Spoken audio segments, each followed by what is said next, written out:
Welcome to Novel Love Hearing. We bring you hundreds of novel audiobooks covering every genre and every kind of story you can imagine. Action? We've got it. Adventure? Absolutely. Horror? Of course. Whether it's the legendary Uchiha massacre or outrageous tales like stealing Naruto's and Sasuke's women, you'll find it here. From epic series like One Piece, Bleach, Fairy Tail, and Hunter x Hunter, to countless other adventures, our library has it all. Love novels but don't have time to read? No worries, just plug in your earbuds, sit back, and let the story take over. Good listening, and happy hearing. Chapter 1. At dawn, Kazuki Uchiha was, as usual, sitting in a small shop not far from the Ninja Academy, eating breakfast while observing the people passing by on the road from the corner of his eye. He only withdrew his gaze after a child dressed in Uchiha attire, carrying a backpack, entered the Ninja Academy. Successfully copied, obtained a small amount of Indra's chakra. Do you want to merge? Merge. Silently thinking this, Kazuki put down the bamboo chopsticks in his hand, placed the money on the table, got up, and left. After Kazuki left, a ninja from the Anbu quickly withdrew from the shadows not far from the breakfast shop and reported to the Hokage's office. Hokage-sama, Kazuki had breakfast at the snack shop across from the Ninja Academy as usual. He left after Sasuke Uchiha entered the school without any unusual behavior. You've worked hard. The third Hokage, smoking his pipe, exhaled heavily. He couldn't understand why Kazuki, without fail, went to the breakfast shop every day. What was his purpose? Was it for Sasuke, or Naruto? As long as the Ninja Academy was in session, Kazuki would appear on time. This made the already sensitive third Hokage even more tense. He dispatched Anbu ninjas to follow and observe, and this observation had lasted for 6 months. You may leave and rest. By the way, inform Shizue to come over. After a moment of silence, the third Hokage put down his pipe and said, Yes, Hokage-sama. The kneeling Anbu ninja bowed and quickly left. Kazuki was unaware that his behavior had made the third Hokage overly suspicious. At this moment, he was stretching lazily, unhurriedly heading towards the police force headquarters. It's another day of getting a critical hit reward. Getting the critical hit reward put Kazuki in a good mood, and he even whistled. It had been 6 months since he had crossed over to the Naruto world. Kazuki still hadn't figured out how he had crossed over. He had been working overtime at the company, printing documents needed by his boss for the next day, when everything went black. When he regained consciousness, he found himself in the Naruto world. Not only had he crossed over, but he had also become a member of the Uchiha clan. Even more frightening, the night of the Nine Tails attack had already passed by several years, and there were only 3 years left until the Uchiha massacre.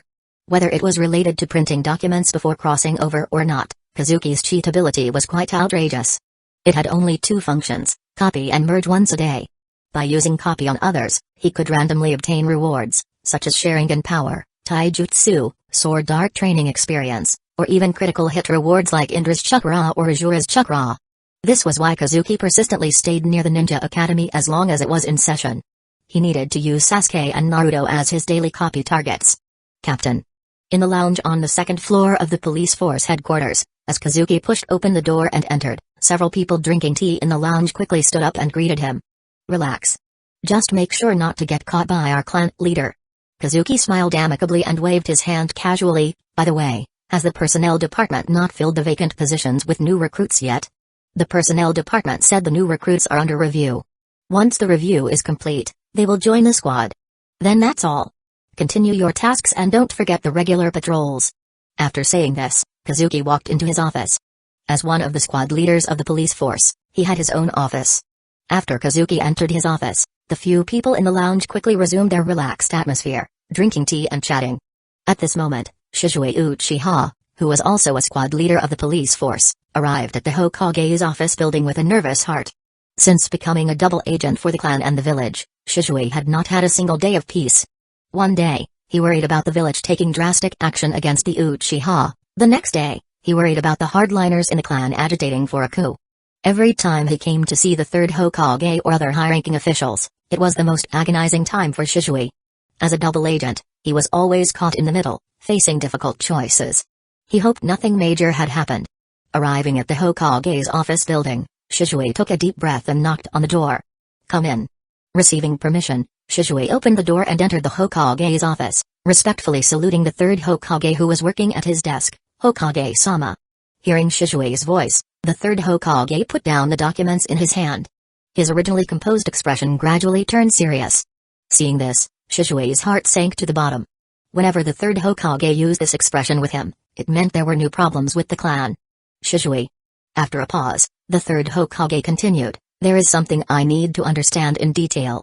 Shishui lowered his head and quickly said, "Please speak, Hokage-sama." The third Hokage, satisfied with Shishui's attitude, nodded slightly and said, "According to Anbu's investigation, Kazuki Uchiha, the squad leader of the police force, always seems to get close to the ninja academy, trying to approach Naruto and Sasuke. To investigate someone, to understand someone, what's the best way? First, find a reason to investigate them." This was something the third Hokage was already adept at. What? Kazuki? As expected, Shishui was stunned at first, then showed some bewildered and incredulous emotions. Kazuki liked to eat near the ninja academy, a habit that had lasted for more than half a year and had become familiar to the Uchiha clan. Shishui was also worried that Kazuki might cause trouble, so he had followed him for a while, but found out that there was nothing to worry about. Kazuki really was just there to eat.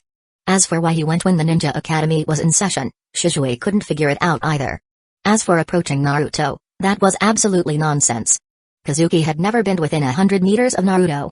Even on patrol, he would deliberately avoid him. Is this an internal Uchiha arrangement, or is it Kazuki's personal behavior? Hokage-sama.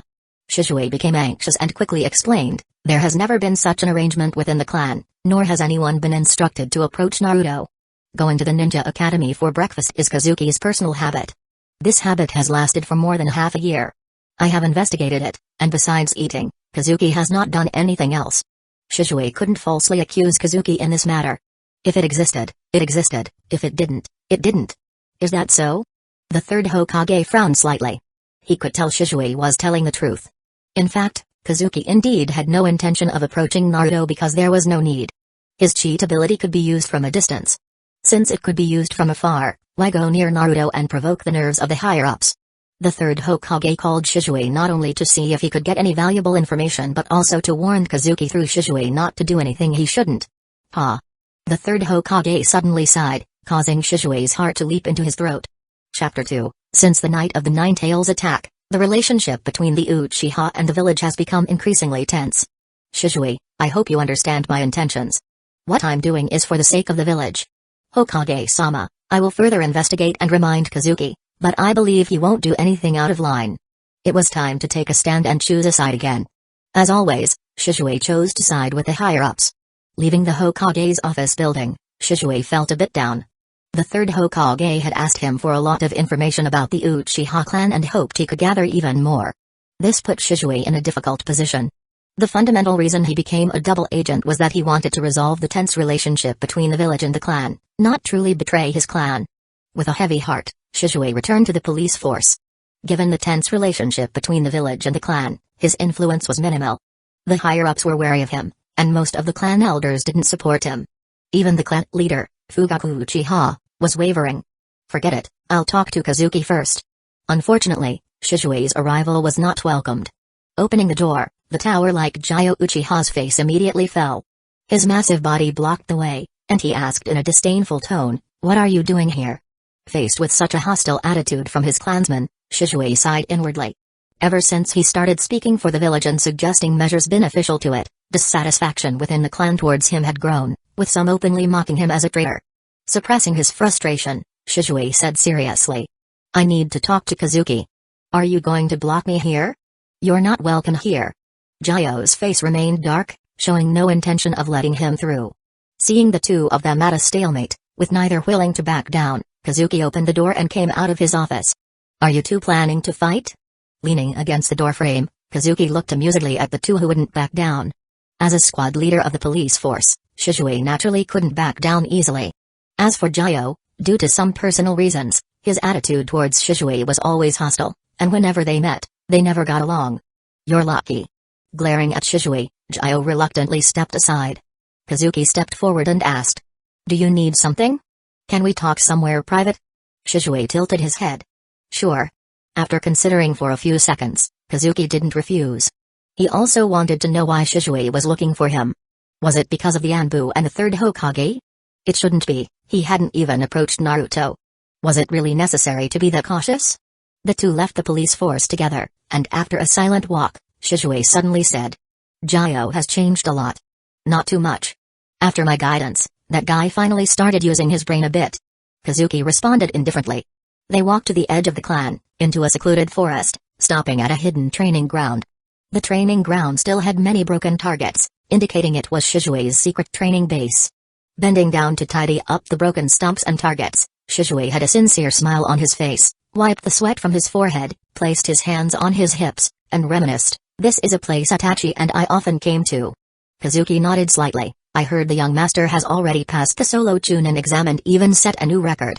Shizue's mouth twitched. He knew Itachi didn't like being addressed like that. Yes, he has graduated. He has left his ninja team, and his next assignment depends on the clan leader's arrangement. Without dwelling on Itachi, Shizue got straight to the point. "Kazuki, your actions are very dangerous. The village won't allow Uchiha members to approach Naruto and the Anbu are tracking you." Just as expected. A hint of amusement flashed in Kazuki's eyes. Feigning contemplation, he raised his hands, lightly pinching his chin with his right thumb and forefinger, and asked curiously, "Due to the Nine Tails incident, the village is very wary of the Uchiha and has been monitoring us. This is common knowledge. The question is, when have I, Kazuki Uchiha, ever approached Naruto? Is it just because I have breakfast across from the Ninja Academy? I give up on you." Shizue wanted to roll his eyes. This reason was both strong and frustrating, leaving him at a loss for words. Hidden Leaf Village indeed had no restriction on anyone going to the Ninja Academy.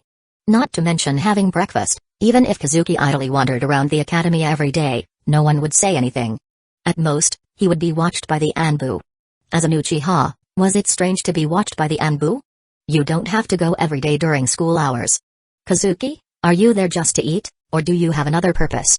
Shizue continued to probe. Given the current relationship between the clan and the village, any unintentional actions or mistakes can exacerbate his tension and mistrust, so I hope you can. Are you telling me how to do things? Kazuki's voice turned cold, and his gaze towards Shizue grew displeased. I, Kazuki Uchiha, do not need anyone to tell me what to do. Kazuki, that's not what I meant. I just... Shizue quickly tried to explain. Kazuki interrupted him. Also, remember your status. You have no right to tell me what to do or not to do. If you want to order me around, wait until you become the clan leader. Their conversation ended unpleasantly, and Kazuki left. Shizue, feeling somewhat defeated, sat on a pitted stump, scratching his head in frustration, and smiled bitterly at Itachi. Am I a failure? In the forest not far from the training ground, Itachi, who had arrived earlier but hadn't revealed himself, slowly walked out of the shadows. Shizue, perhaps Hokage-sama is being overly sensitive? Itachi understood Shizue's frustration. After all, they were on the same side. Itachi had also heard about Kazuki's strange behavior. Although Kazuki had not approached Naruto, the higher-ups had approached Shizue about it. Caught in the middle, Shizue had hoped to resolve this through a conversation. Unfortunately, he had failed. Chapter 3, hopefully, that's the case. Shizue quickly shook off his gloomy thoughts, flashed his usual bright smile, patted Itachi on the shoulder, and teased, "Not bad. You've set a new record. Are you planning to join the police force next?" Itachi, who had always seen Shizue as an older brother and friend, couldn't help but roll his eyes at this comment. "I have to wait for father's arrangements." As a member of the Uchiha clan, a genius, and the clan leader's son, Itachi had no choice but to silently accept the family's decisions. "Are we training today?" "Yes." After his unpleasant encounter with Shizue, Kazuki thought about many things on his way back to the police force. The time left to him was growing shorter. Now that Itachi had passed the Chunin exam, the time for him to join the Anbu was drawing closer. Having unexpectedly transmigrated into the Naruto world and becoming a member of the Uchiha clan, anyone would find it difficult to be happy about it. The most troubling aspect was the timeline. If he had arrived a bit earlier, it would have been fine. But he had arrived several years after the Nine Tails night, with only 3 years left until the Uchiha clan massacre. If he did nothing and allowed events to unfold as in the original story, the massacre would be inevitable. Even if Obito, that black-hearted boy, changed his mind or was too lazy to deal with the Uchiha, Denzo, the snake hiding in the shadows, would not spare the Uchiha. Someone needed to step up and overturn the table. After 6 months of contemplation, Kazuki realized that there were ways for the Uchiha to get out of their current predicament. It just required someone to step up and do some earth-shattering things. For example, starting by overturning the table at the clan meeting. Since changing the higher-ups' targeting of the Uchiha wasn't feasible, the solution had to come from within the Uchiha. Kazuki didn't believe that Denzo would dare to raise a butcher's knife against a united Uchiha. If the Uchiha were truly united, Denzo wouldn't dare to even think about it. If the Uchiha stomped their foot, the third Hokage would be terrified. Captain, that bastard didn't say anything, did he? When Kazuki returned to the police force, Jio immediately asked. It's fine, just casual chatting. Smiling, Kazuki patted Jio's shoulder to reassure him. Everyone, today's patrol is starting. We have a clan meeting tonight, so let's finish the patrol tasks early. Also, keep urging the personnel department. They're taking too long to select someone. What are they doing? The patrol tasks went smoothly, and no one in the area managed by the third squad gave Kazuki any trouble. With the patrols done, the day's work was over. As night fell, Kazuki, freshly washed and in clean clothes, headed to the clan shrine. After the Senju clan became civilians, apart from the shameless Sarutobi clan posing as a civilian clan, the Uchiha were clearly the most prominent family in Hidden Leaf Village. Even so, those who could enter the clan shrine to attend the clan meeting were still few. Compared to the living areas, the vicinity of the Uchiha shrine was very quiet. As usual, the seats representing the clan leader and a few elders were still empty, while most of the other seats were already filled. Shisui was among them. It was noticeable that the younger generation of strong clan members didn't like sitting with Shisui. Captain, over here. Kazuki arrived, and Jio, who had arrived earlier, waved eagerly. Several people were gathered around him. Shisui nodded slightly, but Kazuki ignored him. Kazuki walked straight towards Jio, making it clear to Shisui that he was still angry about what happened during the day and wasn't going to let it go easily. Shisui should understand his own situation in the clan. Captain, that bastard is about to become a loner. Yeah. Kazuki, who wasn't focused on Shisui, responded indifferently. He was thinking about how to lay his cards on the table later. If things went as expected, once the elders and the clan leader arrived, the usual arguments at the monthly Uchiha clan meeting would resume. Don't be fooled by the fact that the Uchiha are just a ninja clan, they have plenty of internal issues and factions. There were the Doves, represented by Shisui, the Hardliners led by the Great Elder, and the neutral faction represented by clan leader Fugaku. These three factions were always at odds during clan meetings. The Hardliners accused the Doves of betraying the clan, the Doves accused the Hardliners of wanting to stage a coup, which would lead the clan into the abyss, and the neutrals would just watch the show unless the clan leader took a stand.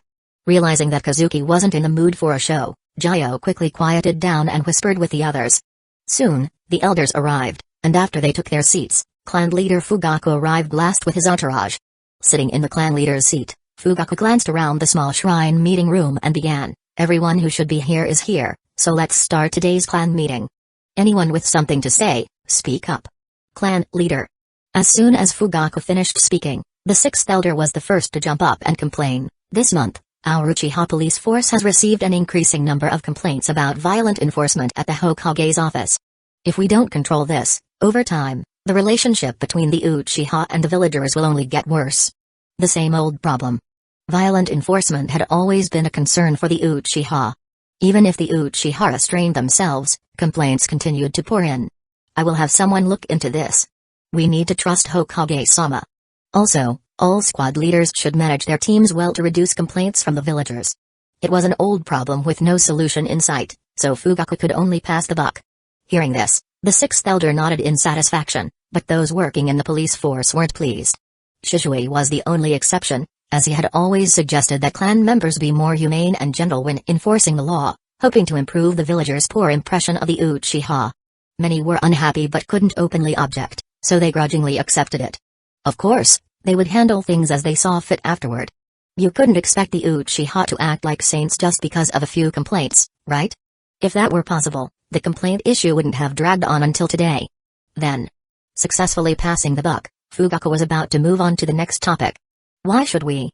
The sudden question caught everyone off guard, even Jio, sitting next to Kazuki with a sour expression, was wide-eyed in shock, staring at Kazuki in disbelief. It seemed unbelievable that their captain would question the elders and clan leader over the complaint issue. Fugaku, who was about to announce the next item, was stunned. The elders also looked at Kazuki in surprise. For a moment, all eyes were on Kazuki. Kazuki, are you questioning my decision? After a moment of hesitation, Fugaku asked. Facing everyone's gaze, Kazuki calmly replied yes, I just want to ask, why? Kazuki, usually quiet, issued a strong challenge, leaving many stunned. Chapter 4, Kazuki's voice grew louder. Everyone, the police force is an organization led by the Uchiha, and our clan members who join the police force are law enforcement officers. As law enforcement officers, we should be concerned with handling various sudden incidents, not how to reduce complaints. Nonsense. Then tell me, how do we solve the complaint issue? The sixth elder retorted angrily. Why should we solve it? Kazuki replied with a scornful laugh. Isn't that something the Hokage's office should coordinate? Why push it on to our police force? We keep restraining ourselves, but do those who make mistakes or commit crimes do the same? Or does the sixth elder think that as law enforcement officers, our first priority when arriving at a scene should be to consider how to be gentle with others to avoid complaints? Should we perhaps greet the criminals with a smile when we arrive? PFFT. This remark made many people burst into laughter. The sixth elder's face turned red with anger, unable to utter a word, clearly infuriated. Unaffected, Kazuki continued, as the squad captain of the police force, I believe my team and I have done what we should. As for complaints, that is not our concern. All kinds of troublesome, nasty tasks that offend people are handled by the police force, yet we receive the most complaints. I just want to ask, why? Kazuki slammed the floor and shouted, this should be coordinated by the Hokage's office, so why is it our responsibility? Well said. I agree with the captain. I'm fed up with it. Today we have restrictions, tomorrow we need to hold back. Why don't we just do nothing and wait for complaints every day? Jayo was the first to respond. His words resonated with many. Working in the police force, they had endured enough frustration, and everyone was holding in their anger. With Kazuki leading, everyone's pent-up resentment and dissatisfaction erupted. Many people cheered and applauded Kazuki. The sixth elder's face turned black, and he fell silent. Fugaku, the clan leader, also looked displeased because Kazuki's words indirectly criticized his leadership, suggesting that the clan members suffered because of it. Enough. Seeing more and more people agreeing with Kazuki, the third elder couldn't bear it any longer and loudly rebuked, how can this be tolerated? If you are uncomfortable, do you think we are any better off? Kazuki Uchiha, by leading this, have you considered that the clan might be punished by the Hokage's office? As expected, the doves are all spineless. Kazuki made no effort to hide the disdain and disgust in his eyes, asking contemptuously, Elder, please tell me, what did the Uchiha do wrong to deserve punishment? Yes, what did we do wrong to deserve punishment? Why? Why? At this point, even the doves were feeling indignant. They were doing their jobs properly, yet they were misunderstood, complained about, and punished. What's the point of this? Exactly. The hardliner great elder looked at Kazuki as if he had found a kindred spirit, and said loudly, the Uchiha have done nothing wrong, so why should we be punished? The complaint issue should be handled by the Hokage's office, not us. What do you think, clan leader? Fugaku's mouth twitched. Even the hardliner elder was jumping in to fully support Kazuki. What could he, the clan leader, say? Oppose? Could he oppose in this situation? Internally cursing, Fugaku could only nod slightly and say, I will report this to Hokage-sama at the Hokage's office tomorrow. Does anyone have anything else to say? After Kazuki's outburst, the issues that were supposed to be discussed at the clan meeting were overshadowed. The monthly clan meeting ended hastily. Very good. The clan needs someone like you who can stand up for the clan, who dares to speak and act. Come see me sometime to chat. Before leaving, the great elder didn't forget to warmly recruit Kazuki. Regardless of his sincerity, at least he made a good show of it. Ha ha ha, great job, Captain. Everyone admires you. Jayo was as happy as a child. Most of the Uchiha in the police force were from the younger generation, and they shared a common trait, they couldn't tolerate injustice. A seemingly chaotic clan meeting dispute had changed many people's view of Kazuki. Stop laughing. Go home and rest. Kazuki sent Jayo away and waited at the shrine's entrance. Soon, Fugaku and his guards came out, and Fugaku signaled Kazuki to follow. At Fugaku's signal, the two guards left. It was just Kazuki and Fugaku walking along the road. The clan meeting put me in a difficult position. But that's a responsibility of the clan leader. You're right, it's my responsibility. I will personally report this to the Hokage's office. The clan members have indeed endured a lot these years. Fugaku didn't shirk his responsibility. Even though he wouldn't receive a warm welcome at the Hokage's office, as the Uchiha clan leader, he had to shoulder the clan's burdens. Stopping, Fugaku looked at Kazuki. Have you considered that by doing this, you'll become a target of suspicion for the higher-ups? Does it matter? Kazuki laughed. The higher-ups had always targeted the Uchiha, getting more and more aggressive. The Uchiha would concede, and the higher-ups would push further. Did the hardliners seem like they were just randomly staging a coup for no reason? It was all driven by the third Hokage and his group, step by step. I hope you won't regret this. With that, Fugaku walked away. He didn't blame Kazuki for indirectly criticizing him or get angry at him for it. Once this incident spread, Kazuki would undoubtedly become a key surveillance target for the higher-ups. Because his actions had changed him from a non-confrontational Uchiha to a troublemaker on the front lines. Watching Fugaku's retreating figure, Kazuki shook his head slightly. They were all driven to this point. If it were possible to develop quietly, who would want to jump out? If I don't step up now, it will be too late. Come out, you've been following me all the way. Back home, Kazuki turned to face the dark alley. From the shadows, Shizue emerged, his expression complicated. Kazuki, your actions tonight were very dangerous. Have you joined the hardliners? Seeing the great elder trying to recruit Kazuki with sweet talk, Shizue had observed everything. Though surprised by Kazuki's defiance at the clan meeting, he was more worried that Kazuki might join the hardliners and tread the path of a coup. Chapter 5, I am who I am, unrelated to any faction. Everything I do is simply for the Uchiha, for our clan members working in the police force. The Anbu has been monitoring him for half a year already. Increasing the surveillance a bit more. What difference would it make? In the short term, as long as Kazuki doesn't directly challenge the higher-ups, even if Denzo wants to deal with him, the third Hokage won't allow it. He fears that such actions would provoke a backlash from the Uchiha. Moreover, assassinating a Jonin on Uchiha territory is no easy task. Kazuki's life and work were very routine, either at the clan compound or patrolling with his subordinates. Denzo, no matter how audacious, wouldn't find a good opportunity to strike. If Denzo could brazenly kill anyone he wanted, he wouldn't need to resort to covert tactics. He could just overthrow the third Hokage and become Hokage himself. If protecting my clan members and the Uchiha puts me in danger, then so be it. Kazuki said this as he opened the door and then closed it, leaving Shizue outside. Standing in the dark for a long time, Shizue sighed and quietly left.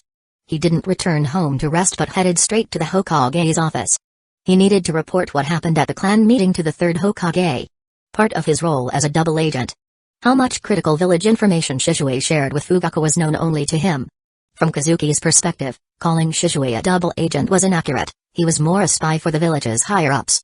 His loyalty lay entirely with the village, much like his predecessor, Kagami Uchiha. Upon learning of this, the third Hokage cancelled his plan to go home and rest, staying in his office, frowning and contemplating how to handle Fugaku the next day. The next day, news of the clan meeting spread, and many Uchiha members applauded Kazuki's actions. This reaction revealed how much resentment the Uchiha had endured over the years. Ironically, despite knowing this, the clan leader and elders never sought to change the situation or even make basic efforts to fight for their rights. The clan leader kept backing down, and the elders focused on recruiting followers to strengthen their factions. Kazuki. Good morning. Haha, you did a great job last night.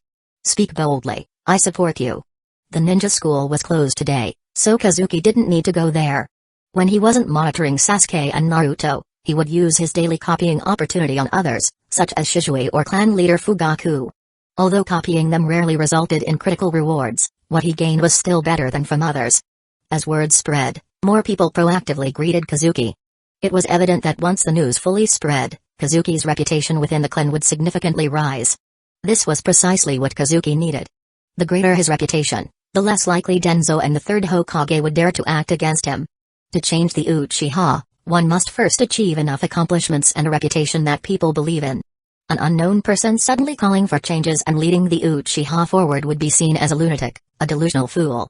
It seemed he wouldn't need to trouble himself. On his way to the police force, Kazuki unexpectedly encountered Sasuke trailing behind his brother Itachi, who seemed to be taking advantage of some free time to train Sasuke. Since he met them, he wouldn't waste the opportunity. Kazuki decisively used his copying ability on Sasuke. Copy successful, acquired partial Sharingan power. Integrate? Integrate. If not stimulated or emotionally disturbed, could the continuous enhancement of spiritual power and Sharingan power lead to the evolution of the three Tomoe Sharingan into the Mangekyo Sharingan? Kazuki's hypothesis remained unproven. Over the past 6 months, he had absorbed and integrated considerable Sharingan power and spiritual power, even merging much of Indra and Ashura's chakra. Perhaps his ocular power, spiritual power, and chakra hadn't yet reached a critical point, so the changes were not obvious. Accumulating bit by bit, Kazuki believed that one day it would lead to a qualitative change, even giving him a pleasant surprise. Despite knowing the high probability of a fruitless trip, Fugaku resolutely went to the Hokage's office. Whether the problem could be resolved depended on negotiations, but whether or not to go was Fugaku's own decision. If the clan members discovered that their clan leader made empty promises without taking action, it would severely damage his reputation. In the Hokage's office, Fugaku didn't hold back and directly addressed the issue. He believed the third Hokage was prepared and had even thought of how to persuade him, given that Shisui would have reported the matter immediately. After Shisui's report the previous night, the third Hokage had carefully considered the Uchiha's complaint issues. Without Shisui's explanation, the third Hokage knew that the Uchiha had harbored significant resentment over the years. The difference was that no one had voiced it before. Now that someone had flipped the table, bringing the issue to the forefront, the third Hokage had no choice but to address it. Previously, he could feign ignorance, now, he couldn't. Fugaku, I see the Uchiha's situation clearly.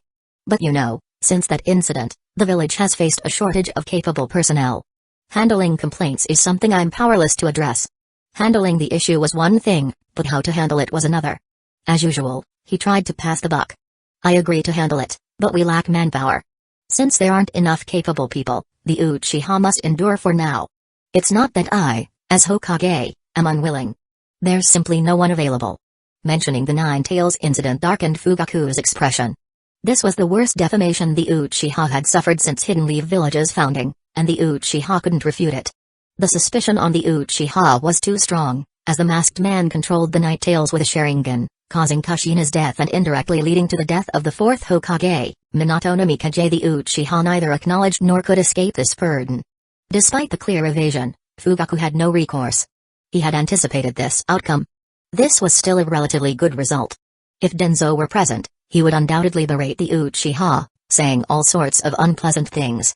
Despite this, Fugaku couldn't give up so easily. Chapter 6, Hokage-sama. While I understand the village's difficulties, the Uchiha have been continually improving our law enforcement standards. The number of complaints has significantly decreased and only requires a few clerical staff to manage. I hope Hokage-sama can also understand the Uchiha's plight. Under your leadership, the village is becoming more prosperous.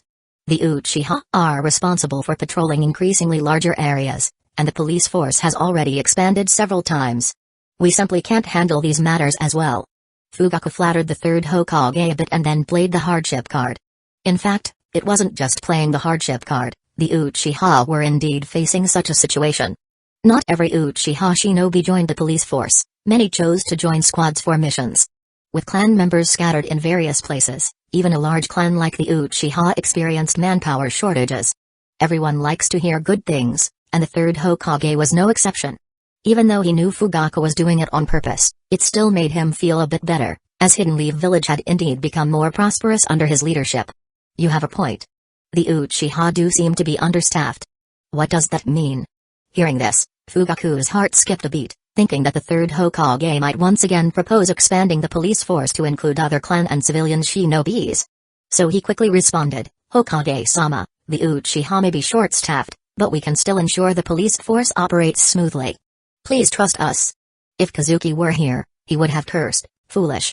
What good does it do the Uchiha to cling to the police force? If they want to put people in, let them. Along with making some demands. In exchange, what difference would it make if other clans' shinobis or even civilian shinobis joined the police force? The police force was Uchiha's domain, and as long as the core personnel remained unchanged, those joining would at most be lackeys. Give them the dirty and tiring work. What's not to like? Predictably, Fugaku stubbornly clung to the police force, unwilling to make any concessions. The third Hokage sighed slightly. In that case, I will select some people to handle the complaints. However, you understand the village's financial situation. The salaries for these people will be covered by the police force. If you don't let us put people in, you have to pay. That's inevitable. Fugaku quickly agreed. For him, as long as the complaints weren't directed at the Uchiha, everything else was negotiable. Supporting a batch of clerical staff was within Uchiha's means. As long as these people took care of the complaints, it was fine. This way, he could fulfill his promise to the clan members. This guy really knows how to create trouble for me. After haggling with the third Hokage, Fugaku left the Hokage's office and breathed a heavy sigh of relief. Although the process was troublesome, it was finally over. From now on, the Uchiha only needed to handle the police force, while a specialized department would deal with the complaints. A great burden was lifted from Fugaku's shoulders. Indirectly, the third Hokage also reduced the financial pressure on the village. Though he wanted to slowly cook the Uchiha like a frog in warm water, he didn't want to push them too hard. When cornered, Even a rabbit would bite, let alone the largest clan in the shinobi world. Or at least the largest on the surface. Kazuki Uchiha. It seems we need to increase surveillance on him. Kazuki's frequent visits to the shinobi school gates were already annoying the third Hokage. Now, he was starting to make waves within the clan, which was not something the third Hokage wanted to see. Even if Kazuki had no intention of siding with the hardliners now, what about in the future? To prevent more variables, the third Hokage decided to step up surveillance on Kazuki. Returning to the clan, Fugaku immediately called for a simple clan meeting. The attendees included the clan leader, a few elders, and squad leaders from the police force. Kazuki, upon receiving the notice, set aside his tasks and went to the clan leader's courtyard. As usual, the elders were among the last to arrive. Everyone's eyes were on Fugaku, eager to know the outcome of his negotiations at the Hokage's office. Even Kazuki was curious about whether the third Hokage would agree to the Uchiha's proposal. Would he strongly reject it, or use a soft knife to continue cutting away at the Uchiha? Once everyone was present, Fugaku got straight to the point without any preliminaries to keep them in suspense. Everyone, I went to the Hokage's office to present our police force's requests. After much discussion and negotiation, the final result is that from now on, the complaints related to the police force will no longer be handled by the police force but by a specialized department. However, due to the village's tight finances, the expenses for this department will need to be covered by the police force. This essentially meant the Uchiha would pay to support a group of people to handle complaints. The cost was significant, but the Uchiha could afford it. What they feared was the hassle, especially the endless complaints. Dealing with unreasonable people without being able to retaliate could drive anyone crazy. Mishandling these could lead to blame and even punishment from the village. That's great. Both the squad leaders and elders expressed their delight, and even Shisui, the spy, showed a happy smile. This was undoubtedly good news for the Uchiha. This is definitely a victory for the Uchiha. Seeing the excited look on the elder's face, Kazuki rolled his eyes internally. Sure, it's good for the Uchiha, I'll admit that. But calling it a victory? What nonsense. This was clearly a soft knife cutting away at the Uchiha's resources. Seeing the grinning elders and others, Fugaku understood their thoughts and wouldn't give them the opportunity. Kazuki. Fugaku called him out directly. Since you proposed handling the complaints, what other ideas do you have for the clan and the police force? All eyes turned to Kazuki. Up to no good. Knowing Fugaku was deliberately pushing everything onto him, Kazuki didn't shy away. After a moment's thought, he responded, I think we should reorganize the police force's tasks. Our police force is responsible for the entire Hidden Leaf village's security, including important tasks like capturing criminals and spies. As for trivial matters like catching cats and finding dogs, we can completely refuse and have the villagers post such tasks with the mission office for shinobis to take up. Yes, you heard that right. Catching cats and dogs. Chapter 7. Even though the mission office had many such odd jobs, the employers were wealthy and willing to spend money. So even ninjas had to complete these tasks, as they needed to earn a living. But what about those who couldn't afford to post missions? They had to turn to the police force. Just as Kazuki said, all sorts of trivial matters ended up at the police force. If they didn't handle these, there would be a commotion. This was the current situation of the police force, constantly dealing with petty issues that gave them headaches. I don't think we should reject these villagers. This is the best opportunity to improve relations between the Uchiha and the villagers. Shisui interjected, disagreeing with Kazuki's suggestion. In the eyes of the villagers, the Uchiha's reputation was poor. Despite the trouble, handling these issues could help bridge the gap between them. Shisui believed that expending some manpower and resources was worth it. Shisui is right. I don't think we should reorganize, said the sixth elder, who had been rebuked by Kazuki the previous night. Humphrey. The first elder, visibly displeased but refraining from an outburst, snorted and watched Kazuki with interest. He wanted to see how Kazuki, who had suddenly risen, would convince the dovish faction. A piercing laugh echoed. Kazuki clutched his stomach, laughing uncontrollably. Shisui frowned slightly, displeased with Kazuki's behavior. The sixth elder was furious, his finger trembling as he pointed at Kazuki, yelling, Kazuki Uchiha, what do you mean? Are you mocking me? Sorry, I couldn't help it. Kazuki rubbed his face, trying to stop laughing, and waved his hand at the sixth elder. Please drop the am I part. I am mocking you. Wow. Being sarcastically mocked was bad enough, and although the sixth elder was displeased, he couldn't do anything about it. But Kazuki directly slapped him in the face, metaphorically stomping on it and spitting on it too. You. The sixth elder's face turned from red to ashen. Shisui's mood worsened. Kazuki, even if we have different opinions, there's no need to act like this. If you have a problem, direct it at me. There's no need to humiliate the elder. You call this a difference in opinion? Kazuki managed to suppress his laughter but then burst out again. This was becoming a serious matter. Fugaku was perplexed. Kazuki, who had always been well behaved apart from some odd actions, had suddenly turned combative. He was attacking everyone, even Fugaku, the clan head. Disrespectful, utterly disrespectful. The sixth elder was beside himself with rage. Kazuki cut him off sharply. Enough. I'm not interested in antagonizing you. As for Shisui, you talk about differing opinions? Sorry, I don't see this as a difference of opinion. I see it as you being stupid. Hopelessly stupid. Villagers have a poor impression of the Uchiha because of the Nine-Tails Knight. It's not always been this way. Besides, what is the police force? A law enforcement department that deals with unpleasant tasks. In such a scenario, you still think wasting massive clan and departmental resources to handle trivial matters will improve the Uchiha's image? If that's not stupid, what is? Instead of wasting resources on others, why not use them for our people, increase salaries, and improve benefits? Isn't that better? Or do you, as an Uchiha, think your clan members don't deserve better welfare and treatment? I do not. Shisui immediately panicked. Kazuki's argument had escalated to the welfare of clan members. If he agreed, he would be ostracized and hated even more. Already rejected by many clan members, admitting this would mean he'd no longer be a double agent but would be expelled from the Uchiha. I agree with Kazuki's proposal. The first elder clapped and said with satisfaction. I'm glad there are still young people in the clan who consider the welfare of our clan members. I support you. Rather than wasting resources on outsiders, it's better to improve the welfare of our clan.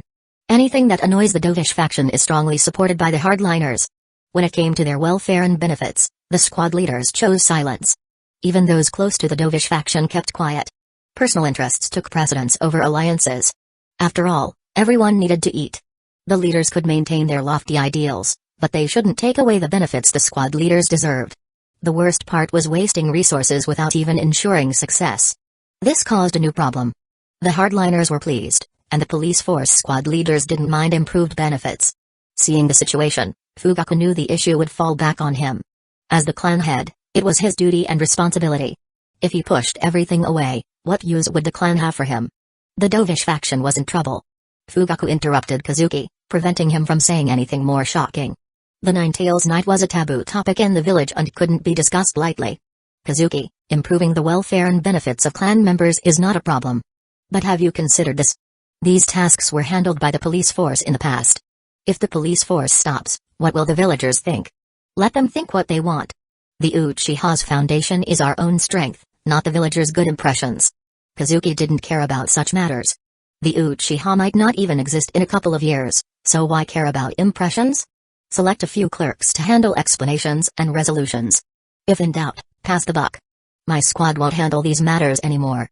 Whoever wants to deal with them can. Additionally, Kazuki's tone grew serious. I speak for the police force members when I say our benefits and welfare haven't improved in a long time. Does the clan head want to see everyone tightening their belts? And what about those useless freeloaders? A rookie test has taken half a month with no results. What's the point of having them? Talking about this infuriated Kazuki. His third squad was full of troublemakers, and it took him a lot of effort to manage them. Yet the personnel department took half a month to select a rookie without results. With such efficiency, they might as well quit and raise pigs. Fugaku's face, already expressionless, darkened further. He managed the clerks, so their inefficiency reflected his failure as both clan head and department head. I will personally oversee this and ensure they correct their behavior. The meeting ended with mixed emotions. The hardliners were pleased, while the dovish faction was demoralized. Even Shisui was bewildered. Chapter 8. After Kazuki's bombardment, he almost became a criminal in the clan. Once the news spread that Shisui Uchiha opposed improving the welfare and benefits of the clan, it would be difficult for him to continue in the clan. This would make him a public enemy of the clan. Even members of the moderate faction would be dissatisfied with this. Shisui followed the sixth elder to his home. The sixth elder drank several cups of tea in a row, still feeling uneasy. He threw the teacup to the ground, smashing it, and angrily scolded, Kazuki, this little bastard is completely disrespectful to his elders. He doesn't know how to respect his elders at all. What's the use of saying these things? What's most important now is how to improve the situation of the moderate faction in the clan. After Kazuki's uproar, the situation of the moderate faction would only get worse. Shisui felt helpless because Kazuki was not targeting the moderate faction, but was considering the entire clan. Even though he had been criticized heavily and his position was becoming increasingly awkward, Shisui had nothing to say. Shisui, although you and Kazuki's relationship isn't great, you can at least talk to each other. What does this kid really want? It was fine before, but since their last conversation, it had become increasingly cold. Shisui sighed in his heart, organized his thoughts, and replied, Elder, Kazuki's idea is very simple, which is to propose suggestions for the entire clan, not specifically against us. We just happen to be involved. At this moment, the sixth elder, who was quite old, just wanted to curse, damn it. What did I do to deserve this? After this incident, with the arrow on the string, it had to be released. Fugaku, who was already in a pinch, could only choose to announce the increase in benefits and treatment for the police department officials. This caused quite a stir for a while. You have to know that the salary for police department officials was not high, and working in the police department meant they couldn't take on missions like others to earn money. With just that salary, life would be very tight without some savings. Improving benefits and treatment touched the hearts of all Uchiha. Kazuki's name naturally came into the eyes of the clan members again. In just one afternoon, many clan members came to visit his office, and some even wanted to transfer to the third team.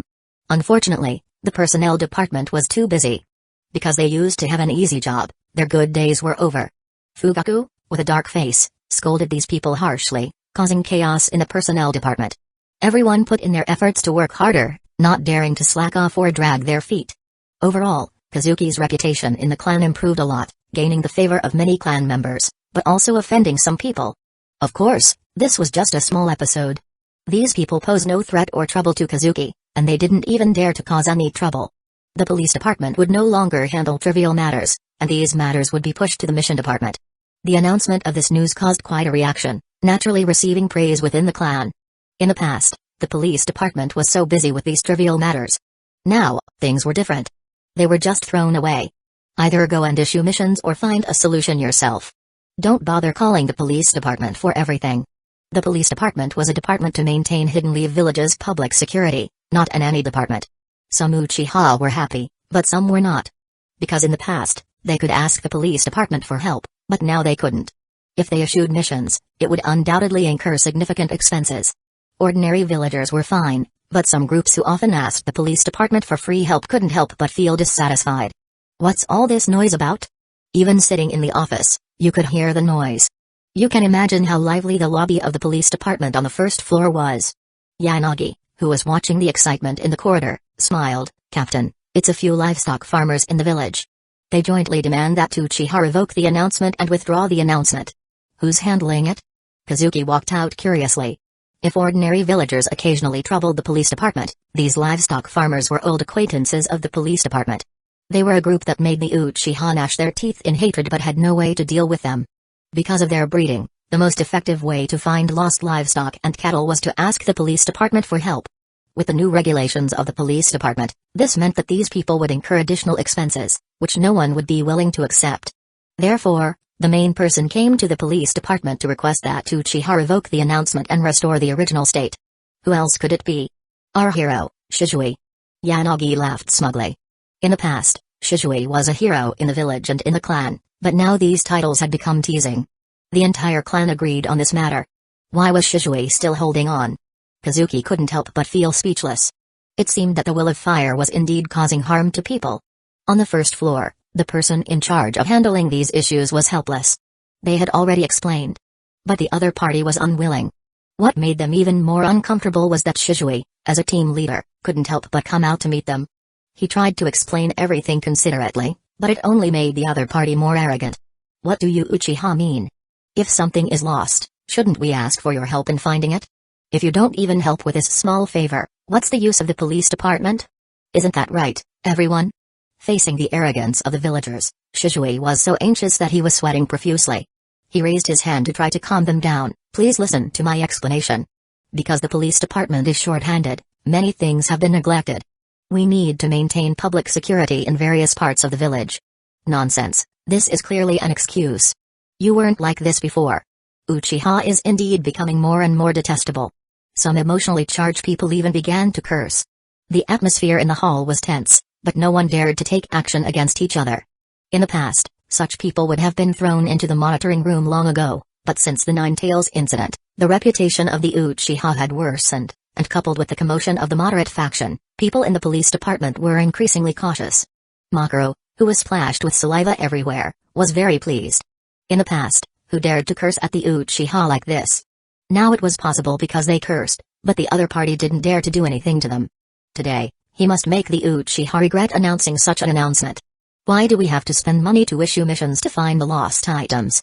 Are your police and Uchiha departments just eating free meals? If you're unwilling to help, it's your fault.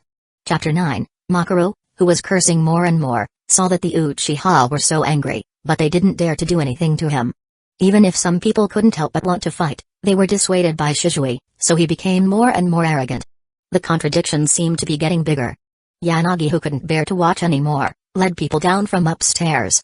Trouble. Seeing Yanagi coming, Shizui knew this matter wouldn't end well. Yanagi wasn't as easygoing as him. Bang. Just a second ago, Makoru was loudly cursing and accusing various things, and he was directly sent flying and heavily hit the wall. The noisy police department lobby instantly quieted down.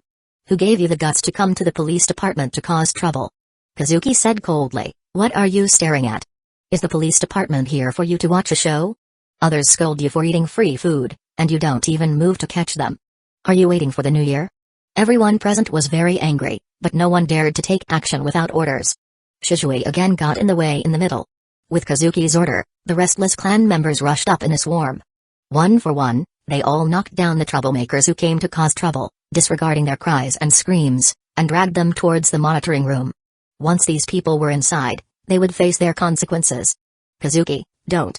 Kazuki took action to teach the ringleader who caused trouble and cursed at people, but also let the clan members catch the rest of them. Seeing clan members starting to take action, Shizui became anxious and wanted to stop them. Shizui, I'm very disappointed in you.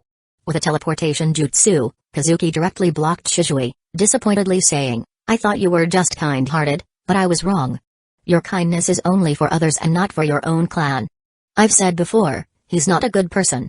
Jiro angrily cursed, these people cause trouble, he doesn't arrest anyone, but also stops the clan members, even lets the clan members be scolded, saliva splashed on their faces, and he doesn't even let others take action. Jiro and Shizui had a bad relationship. In the past, no one would have cared. Even if Shizui's behavior became more disappointing. But now, Jiro's words struck a chord with everyone. Which side are you on, Shizui Uchiha? We are asked to enforce the law gently, to be polite, and all sorts of restrictions. The clan leader and the elders also suggested, and we recognized it. But now, when others come to the police department to cause trouble, you not only don't handle it, but also prevent us from taking action, causing us to be cursed at by people. Saliva splashed on our faces. Are you still an Uchiha, Shizui Uchiha? You can't arrest me, you can't arrest me, I'm going to complain about you. Let me go. Seeing that the Uchiha were really arresting people, many people suddenly panicked. Afraid now? What were you doing earlier? Kazuki sneered, arrest them all and take them to the monitoring room. These people gathered at the police department to cause trouble. Gathering to cause trouble, this charge is not small. Still, causing trouble at the police department is enough to make them sit in prison for a while. Take them all away.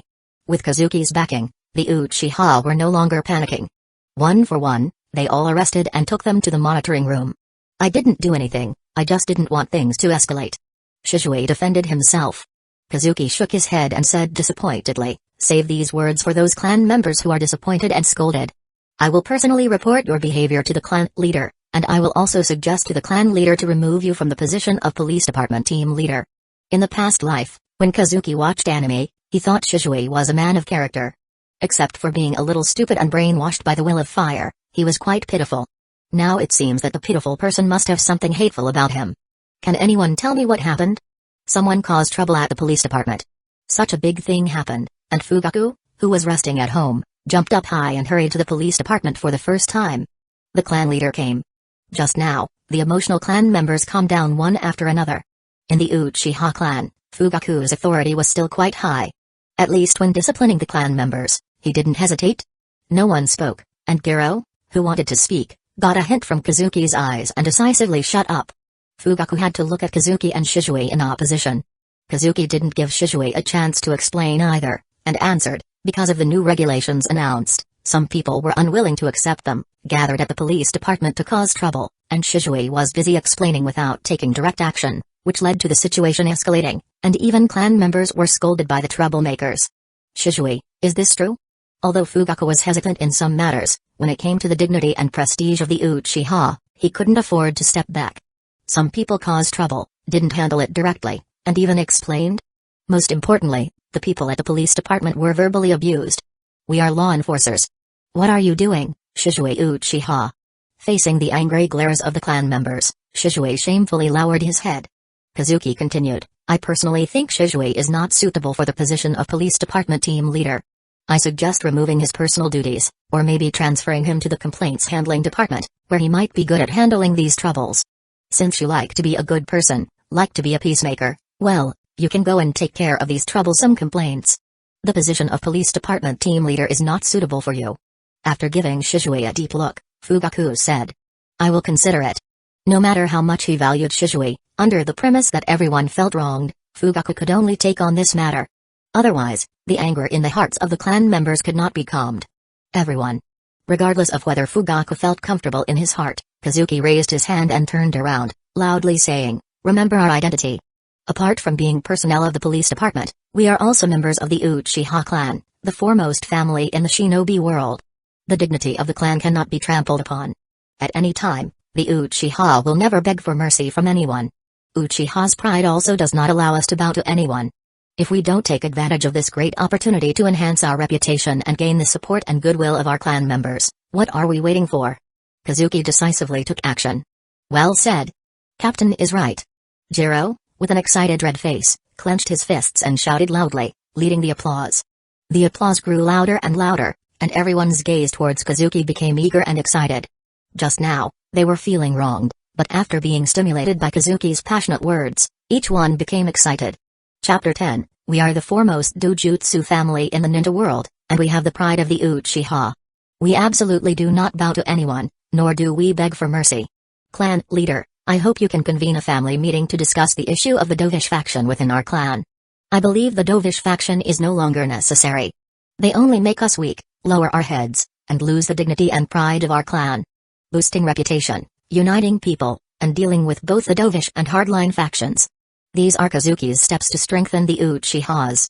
The Dovish faction, with the smallest voice and the fewest people, has become Kazuki's first target. Besides, the actions of the Dovish faction are indeed disgraceful. The hardliners want to stage a coup. At least they dare to think and act, but what about the doves? What do they do besides constantly bowing their heads and admitting defeat? Clan leader, we second the motion. The members of the third squad immediately seconded the proposal. With their leadership, more and more clansmen chose to support holding a family meeting to discuss dealing with the Dovish faction. Looking at the once troublesome squad, now obedient under Kazuki's leadership, Fugaku had mixed feelings. Previously, these few people gave headaches to anyone who encountered them. They were all troublemakers. Now, after becoming Kazuki's subordinates, each one listens obediently. Faced with the requests of many clansmen, even if Fugaku was unwilling, he could only reluctantly agree and send someone to invite several elders to the clan leader's residence. Shisui's figure appeared somewhat lonely. At this moment, he had become a thorn in the eyes of the clansmen, a thorn in the flesh. Even the members of his own squad dared not approach their captain for fear of being despised and targeted by the clansmen. Who would have thought that Shisui, with good intentions to resolve issues, would end up in this situation? Did Kazuki do something wrong? No, he didn't. Kazuki's stepping forward was actually for the sake of the clansmen. Comparing Kazuki to Shisui, you can see who truly cares for their own people. Shisui was always thinking about how to resolve the conflicts between the clan and the village, how to integrate the clan into the village. But he never realized that the problems between the Uchiha and the village needed to be fundamentally resolved, not relying on the false promises of the upper echelons, and certainly not on the so-called will of fire. The news of unrest in the police department spread quickly. For a while, quite a few people within the clan cursed Shisui. Everyone felt that as an Uchiha, Shisui had betrayed them, only considering outsiders and ignoring his own people. Conversely, the more Shisui was scolded, the more good reputation Kazuki gained. The clan leader's residence was filled with the usual people, but the atmosphere was heavier. Because someone was going to address the factional issues within the clan. Kazuki Uchiha. This name wasn't unfamiliar to the clan elders in the past, but not many paid attention to him. However, with the start of the last clan meeting, he had completely entered their hearts. In just a few days, he had done several things that had a significant impact on the Uchiha. Now, with the unrest in the police department, Kazuki seized this opportunity to start dealing with the dovish faction. However, faced with the requests of many clansmen, Fugaku, as the clan leader, had no way to refuse. And there was no chance to talk privately with Kazuki. He was already caught in the middle, unable to move up or down. I knew this kid wouldn't be quiet. First, he questioned us and the clan leader. Then he asked the clan leader to go to the Hokage's office to discuss the complaint. Soon, he started doing other things. What does he want to do? The sixth elder shouted angrily. Does he still have us elders in his eyes? Sixth elder, don't be angry. The great elder smiled and said. I think Kazuki is quite good. He suits my taste.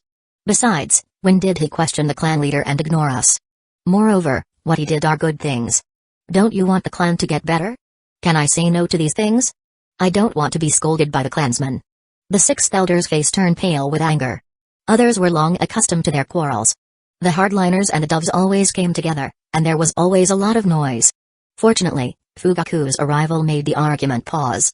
Accompanied by Fugaku was Kazuki. This family meeting did not mean the doves would let Kazuki go. Just as Kazuki sat down, the sixth elder started shouting, Kazuki Uchiha, do you still have us elders and predecessors in your eyes? Who gave you the right to sit here? Several elders of the hardliners smiled, showing no intention of helping. They were eager to know how Kazuki would face the challenge of the sixth elder. Fugaku, sitting in the main seat, also remained silent. Just sat down and was fired upon. Kazuki looked over at the arrogant opponent, his lips slightly raised, a hint of disdain flashed in his eyes, and the three Tomoe Sharingan suddenly activated. No one expected Kazuki to be so bold, to act as soon as he said so, without hesitation, even against a clan elder. So fast that others couldn't react. Without waiting for them to react, the shouting sixth elder had already been hit. Just a moment ago, he was still fierce and roaring. The sixth elder, like pressing the pause button, stood still in place. Then he jumped up holding his head, as if he had encountered something terrible, yelling loudly, grabbing his clothes, as if something terrible was stuck to him. Ignorant fools, who gave you the courage to shout at me? Kazuki said coldly. If the person sitting in front of him was Shisui Uchiha, Kazuki would need to be on guard. But this elderly, declining sixth elder was nothing. Besides his elder identity, he was just a piece of trash. As long as Kazuki wanted to, he could kill him at any moment. Through a lot of mental and Sharingan power, and the chakra fusion of the Indra brothers over the past 6 months, Kazuki's strength had reached a terrifying level. It's just that he hasn't shown it yet. Dealing with an elderly, declining sixth elder was no different from killing a chicken. As long as Kazuki wanted to, he could make him die in minutes. A problem solved by a Ganjutsu. By the way, he copied a lot of insights into the use of Ganjutsu from Shisui, and now it was just right to use them on the sixth elder. Chapter 11, Kazuki's actions startled everyone. The previously smiling elders couldn't smile anymore. They realized that Kazuki was not a compliant little lamb, but a hedgehog with sharp spines. Underestimating him or challenging him would lead to getting pricked. Kazuki. What do you think you're doing?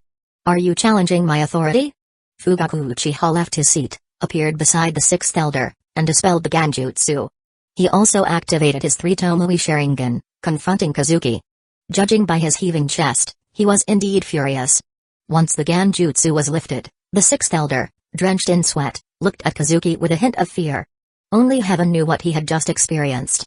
Facing Fugaku's questioning, Kazuki calmly spread his hands. As for whether this is a challenge to the clan leader's authority, that's for the clan leader to decide. I did nothing wrong. The clan's support and the clansman's support gave him the title of elder, but that doesn't mean he can shout at me. If you genuinely contribute greatly to the clan, I will respect you as a predecessor, as an elder, and as a clan elder. But sadly, you haven't. Saying this, Kazuki showed a mocking smile, looking up and down at the still recovering sixth elder, and said disdainfully, you have always brought compromise to the clan, always backing down, always making the clansmen live with their tails between their legs. Such an old dog doesn't deserve my respect. Now that the gloves were off, there was no need for politeness. Calling you an old dog was already courteous enough, at least I didn't curse too harshly. Ignoring Fugaku's increasingly dark face, Kazuki loudly addressed the other elders, everyone, do you feel comfortable having someone like this as a clan elder, sitting on equal footing with you? Honestly, I find it quite embarrassing. The elders were still shocked and uncertain about Kazuki's insubordination. After hearing his words, they gave the sixth elder a strange look, feeling a bit uncomfortable themselves. At least they felt embarrassed for him. If you can't even handle a junior, you shouldn't be an elder. Save yourself from further embarrassment. Getting controlled by a Genjutsu from a junior without even the ability to resist. What a shame. To be associated with you is humiliating. Kazuki Uchiha, do you intend to lead the clan to its doom? After a while, the sixth elder finally regained his composure, but he desperately wished to dig a hole and hide. In his panic, he quickly pinned this crime on Kazuki. But Kazuki just laughed. If letting the Uchiha live with their heads held high means our doom, then the Uchiha should have perished 800 times over by now. Cough cough. Not only did Kazuki want to laugh, but several elders almost couldn't hold back either, especially the Grand Elder. At this moment, he looked at Kazuki with increasingly gentle eyes.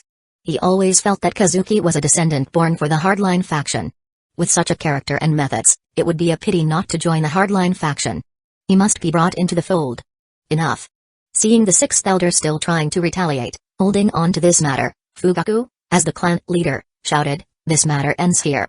Sixth elder, I don't want to see you slandering and accusing the clan's juniors without reason again. Kazuki, I don't want to see such insubordination again." As the clan leader, Fugaku was the most troubled, stuck in a difficult position. The final result could only be that each side received a slap on the wrist, seemingly both losing, but in reality, Kazuki had profited immensely. Such slaps didn't hurt or itch for him at all. On the contrary, the sixth elder, who had lost the right to openly criticize and scold juniors, must feel incredibly uncomfortable. Originally, an elder scolding a junior, no matter how unhappy you were, you had to endure it. But now, you can't even scold. The sixth elder nearly blacked out from anger. Unfortunately, the Dovish faction was small and unpopular. At this moment, no one would jump out to speak for him, they were already being considerate by not adding insult to injury. Resuming his seat, Fugaku, with a stern face, said, "For various reasons, the clan's members have expressed much dissatisfaction with certain individuals. Kazuki is right. The Uchiha have their pride and dignity. We can't keep compromising and humiliating ourselves to please others." At this point, even if Fugaku didn't agree with cutting down the Dovish faction, he could only go along with the trend. The storm had already started. As the clan leader, he couldn't now oppose all the clansmen and turn to support the Dovish faction. Otherwise, if the hardliners caused trouble in secret, he would face significant issues as the clan leader. The best solution now was to sacrifice the Dovish faction to stabilize the situation. Clan leader, everything we do is for the clan. The conflict between the village and the clan is deepening. Only by reversing our image and gaining the Hokage's forgiveness can the Uchiha integrate into the village. The sixth elder was spinning in circles with anxiety. The Dovish faction's voice in the clan was already small.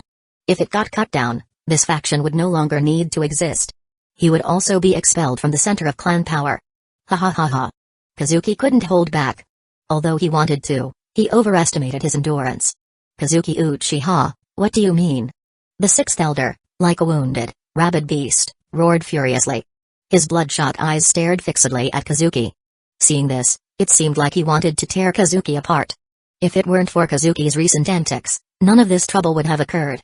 Now, the Dovish faction was on the verge of collapse. "I didn't mean anything. I just find your words very interesting." "No, very laughable." Kazuki exaggeratedly laughed a few more times before looking at him expressionlessly. "I almost laughed myself to death." "Kazuki, explain your understanding. Why do you disagree with the sixth elder?" Fugaku was genuinely afraid that Kazuki might hit the sixth elder again. After all, he was an old man. If he got controlled by Genjutsu repeatedly, who knew if he might drop dead from the stress? Kazuki's strength and assertiveness made Fugaku unable to underestimate him anymore. He needed to be placed in a very important position. Shaking his head, Kazuki wore a disdainful expression. However, he still respected the clan leader, so he replied, albeit disinterestedly, "I find the elder's words and thoughts laughable because the clan is inherently a part of Hidden Leaf Village. Do we still need to integrate? Integrate into what? Like the Senju clan, should we disperse and merge with the commoners to call it integration? Everyone, open your eyes and look carefully. Which clan in Hidden Leaf Village is truly integrated into the commoner family?" Chapter 12. I really want to know what the sixth elder is planning. Is he seriously suggesting that the Uchiha should follow the Senju clan's example, completely disband, and finally change our names to become civilians before he will be satisfied? Whoa. Wow, that's quite an accusation, directly targeting the Uchiha's very foundation. Fugaku and the elders were all stunned. Soon, everyone looked at the sixth elder with strange expressions. Because Kazuki made sense. The Uchiha were already part of Hidden Leaf Village, so why talk about integrating into the larger environment? They talk about equality, But how many ninja clans actually see themselves as equal to commoners? Even the Sarutobi clan doesn't do that, so why should the Uchiha? To fully integrate into Hidden Leaf Village, you would have to disband the clan, just like the Senju clan.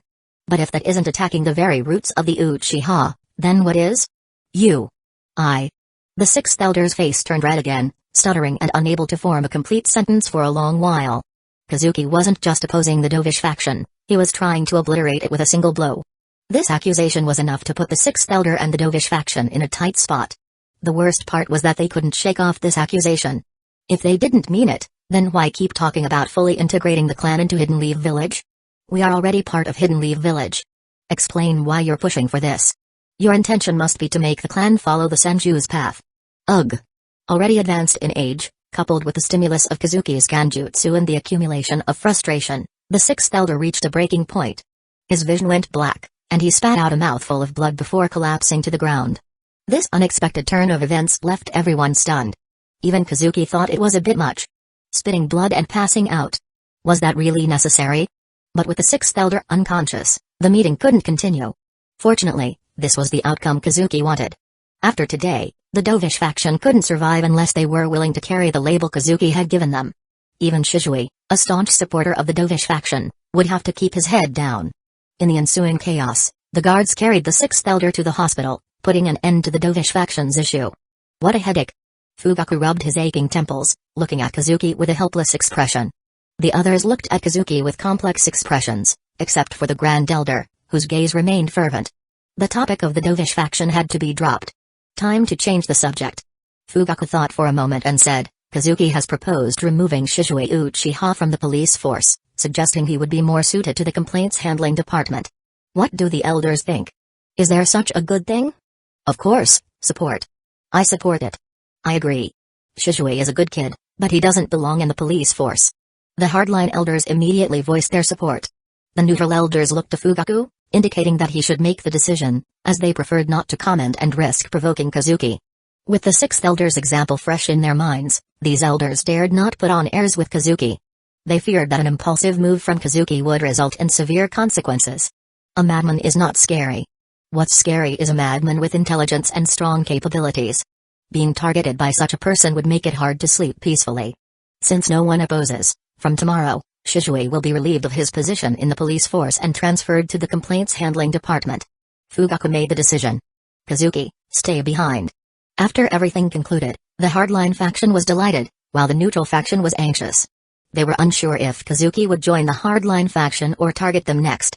Not only the neutral elders but Fugaku, as the clan leader, was also worried about this issue. So, he kept Kazuki behind. Hearing this, Kazuki, who was about to leave, stayed. Normally, Fugaku would make tea and relax, but now he didn't dare to do so, even feeling like throwing away his tea set. They went to the living room. Seeing Kazuki sit cross-legged instead of kneeling, Fugaku's eyes twitched. He took a deep breath and asked coldly, Kazuki, what exactly are you trying to do? What do you mean, clan leader? Kazuki looked puzzled.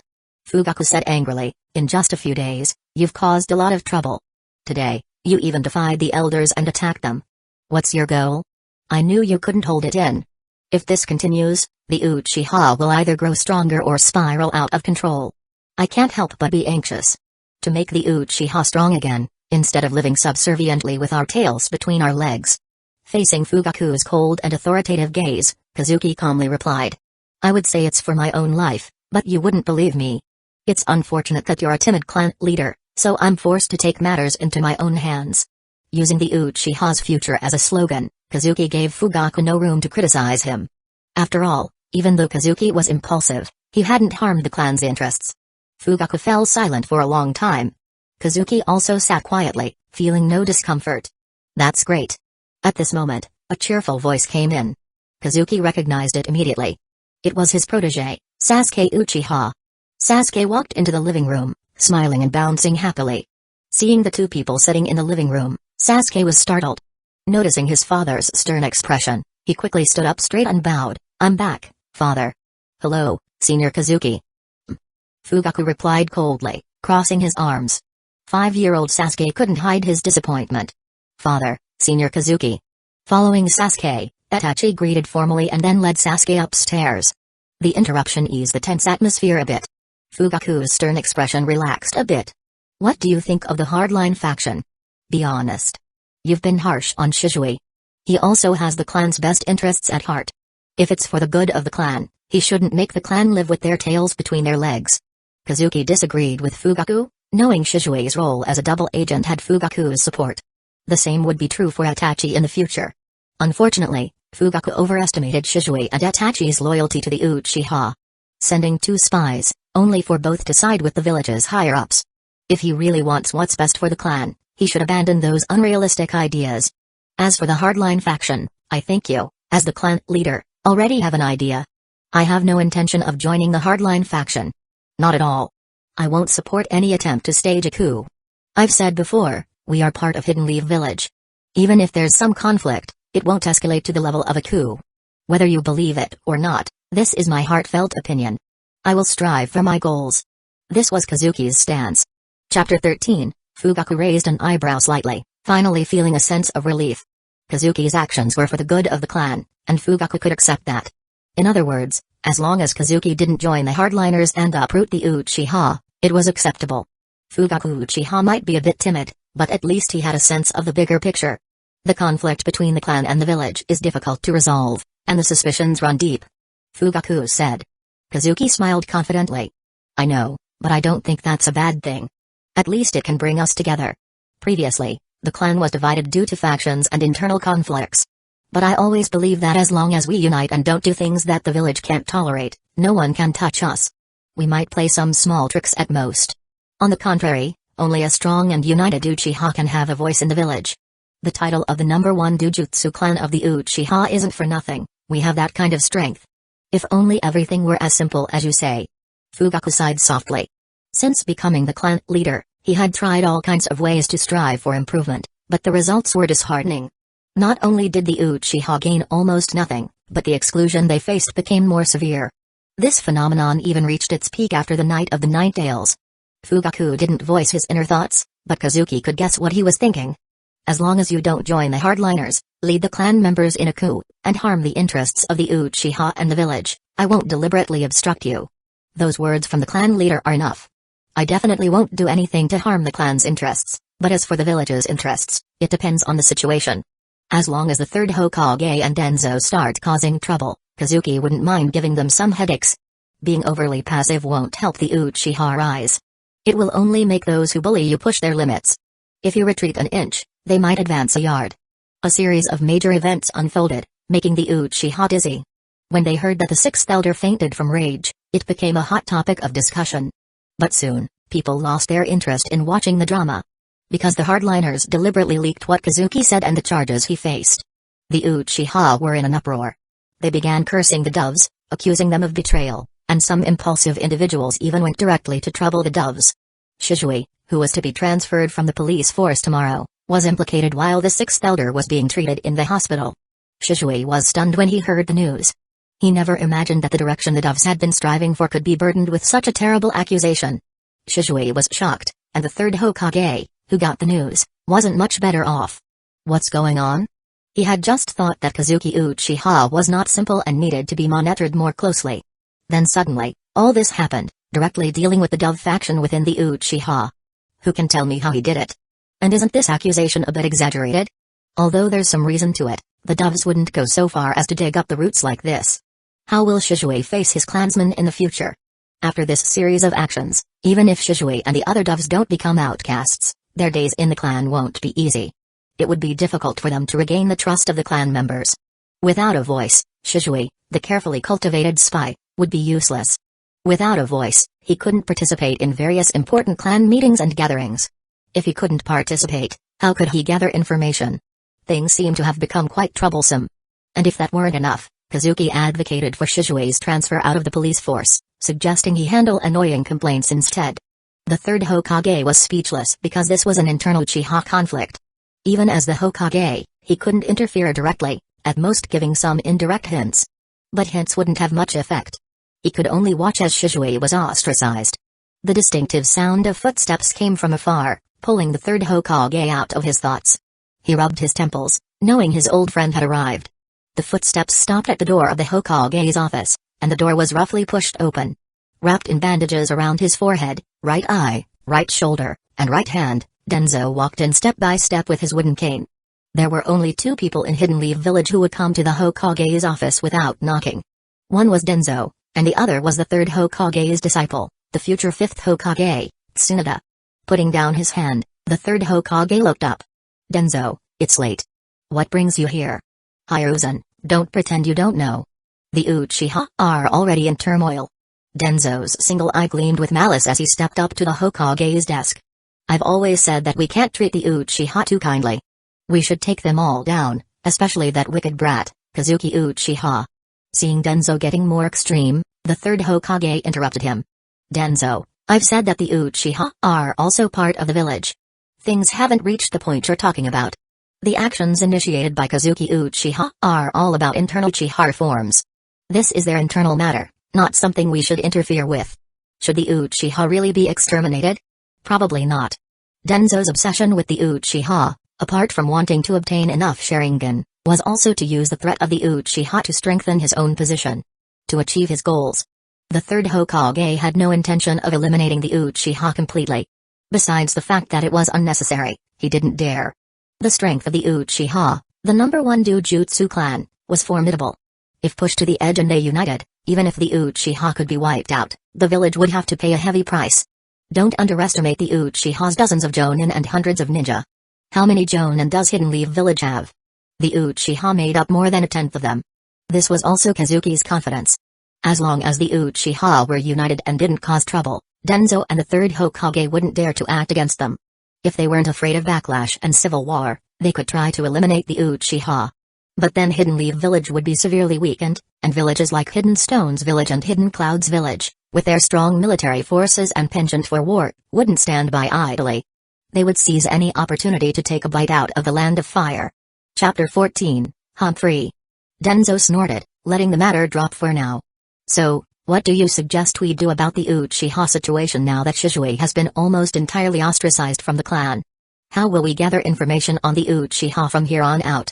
If no one is gathering intelligence, the Uchiha might plan a rebellion, and we wouldn't even know. Denzo always exaggerated the threat of the Uchiha, making them seem as malevolent as possible. This kept the 3rd Hokage and other top leaders anxious, ensuring they would depend on him, Shimura Denzo. I'll handle this. The 3rd Hokage said after a moment of contemplation. Denzo's provocation made the 3rd Hokage's face turn grim, as the Uchiha threat was significant. The memory of the Nine Tails attack years ago still caused him pain. Regardless of whether he was suspected of sidelining Minato, Minato's death and the destruction caused by the Nine Tails had brought immense suffering to Hidden Leaf Village, exacerbating their post-war struggles. Furthermore, his wife, Biweko Saratobi, had also died that night. The 3rd Hokage conceded. Denzo raised an eyebrow slightly, satisfied. This outcome was even smoother than he had anticipated. I will keep a close watch on Kazuki Uchiha. If an opportunity arises, I will capture him. Such an unruly and evil character cannot be allowed to roam freely. Going after Kazuki would cause significant trouble. The 3rd Hokage initially wanted to stop Denzo, but then reconsidered. All the recent changes in the Uchiha clan were sparked by Kazuki. Kazuki was like a catfish in a pond, stirring everything up and making all the fish and shrimp more active. So, the 3rd Hokage abandoned his attempt to dissuade Denzo. He thought that controlling Kazuki might actually reduce a lot of trouble. Meanwhile, back at the Uchiha compound, it was destined not to remain peaceful. After finishing his work for the day, Kazuki was heading home to rest when he encountered 2 unexpected visitors. Denzo was a man of action. After his discussion with the 3rd Hokage, he immediately sent people to find Kazuki. Due to recent changes in the clan and the police force, Kazuki, as a team captain, often had to work late. Otherwise, he would have left earlier, but with Fugaku personally overseeing the police force, Kazuki had no chance to slack off. Are they from the Anbu route? Anbu had been monitoring him for a while, but they had never gotten this close or waited for him on his way home. Ignoring his suspicions, Kazuki walked straight past the 2 without acknowledging them. Whether they were Anbu or route didn't matter to him as long as they didn't dare to make a move here. They were near the police headquarters. If a fight broke out, Kazuki could stall for time, and reinforcements from the police force would arrive quickly. Attacking an Uchiha here would certainly provoke the clan's wrath. The root ninja were surprised that Kazuki didn't speak first, expecting to intimidate him and then take him away. This tactic had worked well for them before. But Kazuki had no intention of playing along. The root operatives were stunned. When had an Uchiha dared to ignore their presence? Kazuki Uchiha. One of them called out as Kazuki was about to walk away. Lord Denzo requests your presence. Please come with us. Kazuki stopped and looked at them curiously. Is this an invitation or an arrest? What do you mean? The root ninja asked, frowning. They never bothered with invitations. They would usually find an excuse or use Denzo's name to lure someone to a secluded spot and then take them down. As expected of Denzo, he couldn't wait any longer. Kazuki shook his head slightly, thinking that the old dog was still as impatient as ever. If it's an arrest, show me an arrest warrant from the Hokage's office. If it's an invitation, then I decline. I have no interest in meeting Denzo. The root ninja immediately tensed up, blocking Kazuki's path and placing their hands on their swords. Lord Denzo requests your presence. Please come with us. Are you sure you want to do this? Kazuki asked, showing no sign of fear. Instead, he seemed amused, as if watching two clowns perform. Attacking a Uchiha near the police headquarters? Their audacity was astounding. The root ninja hadn't noticed the Uchiha shinobi gathering around them. I advise you. One of the root ninjas started. Arrest them for attacking a police squad captain. Kazuki interrupted, waving to his gathered clan members. These unknown individuals tried to assault me. You can take action now. What? The root ninja were stunned. They had came to arrest Kazuki, but now they were the ones being arrested? This wasn't good. More Uchiha appeared, and it became clear that Kazuki was serious about having them detained. Without waiting for the root ninja to reveal their identities, the Uchiha, led by Uchiha, swiftly subdued them. How dare you? One of the root ninja began to protest but was cut off by a cry of pain as they were overwhelmed. Kama grabbed one in each hand, grinning. Captain, what should we do with these two? Lock them up and send them to prison in the morning. The charge, as I said, is attacking a police squad captain. Kazuki replied, turning to leave. He needed to get home and rest. As for the mess left behind, he didn't need to worry about it. And Denzo, waiting impatiently for his men to return? Who cares? Lord Denzo requests your presence? Kazuki scoffed internally. He wouldn't comply even if Anbu came with a request from the Hokage. If he were to go, he'd bring Fugaku, the clan leader, along with him. Chapter 15, in short, meeting Denzo or the third Hokage alone was out of the question. They couldn't treat him like Shizui, who could be easily manipulated. Take them away. Kazuki ordered. Since the captain had demanded their detention, Kama led the group away to imprison them until the morning. After the crowd dispersed, Fugaku emerged. Kazuki stopped once again, smiling as he asked. Why is the clan leader here? Did I do something wrong? Search your conscience and answer honestly. Fugaku said, taking a deep breath. They were Denzo's men. And so what? Kazuki laughed, pointing to the ground with his right index finger. This is the Uchiha police force's territory. Unknown individuals attacking me should be arrested. I don't care if they're Denzo's men. They're spies for sure. They were wearing Anbu gear without Anbu insignias. Kazuki had the audacity to arrest them because root operatives worked in the shadows. Even if they wore Anbu gear, without proper identification, they were just unknown assailants. If they tried to reveal their association with Denzo, Kazuki could deny it, claiming he didn't hear or see any proof. Even if this went to the Hokage's office, Kazuki wouldn't be worried. He had already labeled them as unknown attackers, and no matter who intervened, they would still be considered unidentified individuals. Clan leader, I'm not a hardliner, but I believe that constant retreating is not a solution. Some people, when you give them an inch, will take a mile. Kazuki said, staring directly into Fugaku's eyes. We have no room left to retreat. Do you want to lead the clan against the village? Fugaku activated his Sharingan, the three Tomoe glowing ominously in the dark. Spreading his hands innocently, Kazuki replied. How is arresting unidentified criminals going against the village? Fugaku didn't answer, and Kazuki fell silent as well. They stood in the street, staring at each other. After a while, Fugaku deactivated his Sharingan and turned to leave, saying over his shoulder. I hope you know what you're doing. The Uchiha cannot stand against the village, and I will not allow anyone to lead the Uchiha into the abyss. The Uchiha might not stand against the village, but they could stand against an individual, like Denzo. Kazuki smiled. Tonight's ordeal wasn't all bad. At least Fugaku, the clan leader, chose to compromise again. But constant retreating. How far could they go? A pity for the Uchiha to have such a clan leader. Fortunately, there was still hope to turn things around. Denzo, will you enjoy this surprise? Meanwhile, Denzo, waiting with his subordinates for Kazuki to fall into the trap, realized as time passed that the capture had failed. Kazuki hadn't taken the bait, and his men hadn't returned. His operatives were either dead or captured. That evil Uchiha brat. Fall back. Since the capture plan failed, waiting around was pointless. As for his men's fate, he'd find out tomorrow. What Denzo didn't expect was Kama's efficiency. Instead of waiting until the next day, Kama had already thrown the captives into prison that very night. "We're Lord Denzo's men." They kept protesting as they were incarcerated, but no one listened. Without proof of identity or Anbu insignias, wearing Anbu gear was already a major offense. Especially since they were charged with attacking a police squad captain. Thus, Denzo's men were imprisoned, awaiting their fate depending on Denzo and the third Hokage's response.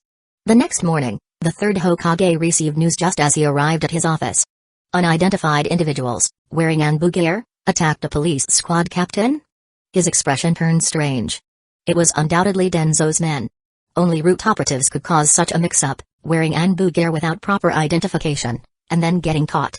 The third Hokage was speechless. Since when had Denzo's operations become so ridiculous?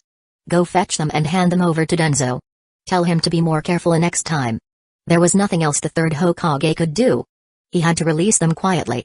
He couldn't blame Kazuki since he had done nothing wrong, and Root couldn't be exposed. This dark secret was something Denzo had to swallow. What irritated the third Hokage more was that an Anbu reported Kazuki Uchiha was again eating at the Ninja Academy's gate. Successfully copied part of Indra's chakra. Would you like to merge it? Kazuki had received numerous critical rewards recently, including part of Indra's chakra, which was not a small amount. Merging. As he merged the chakra, Kazuki felt a strain in his eyes, a sign of impending evolution. Previously, his Sharingan's evolution had been smooth and natural, with increased mental strength and ocular power. Others required intense training or emotional triggers to evolve their Sharingan. Kazuki just needed to wait. It felt incredibly satisfying. Effort and hard work can't compete with talent, and even talent can't compete with a cheat. Having achieved his goal, Kazuki left some money and returned to the police headquarters, content. Meanwhile, Sasuke, oblivious to being one of Kazuki's tools along with Naruto, walked into the Ninja Academy with his little backpack. "Captain." The synchronized greeting from his team members in the third squad's break room almost made Kazuki do a double take. Since when did these troublemakers become so coordinated? Chapter 16, Could it be that I came to the wrong place? No, that can't be right. Taking 2 steps back, Kazuki looked at the sign on the door frame and became increasingly perplexed. Getting a bunch of troublemakers to behave was hard enough, but making them polite? That was far more challenging. Kazuki knew the kind of people in the third squad. He still remembered what it was like when he first became the captain. Looking closely, he noticed there was someone new in the break room, a petite and lovely girl. A new recruit?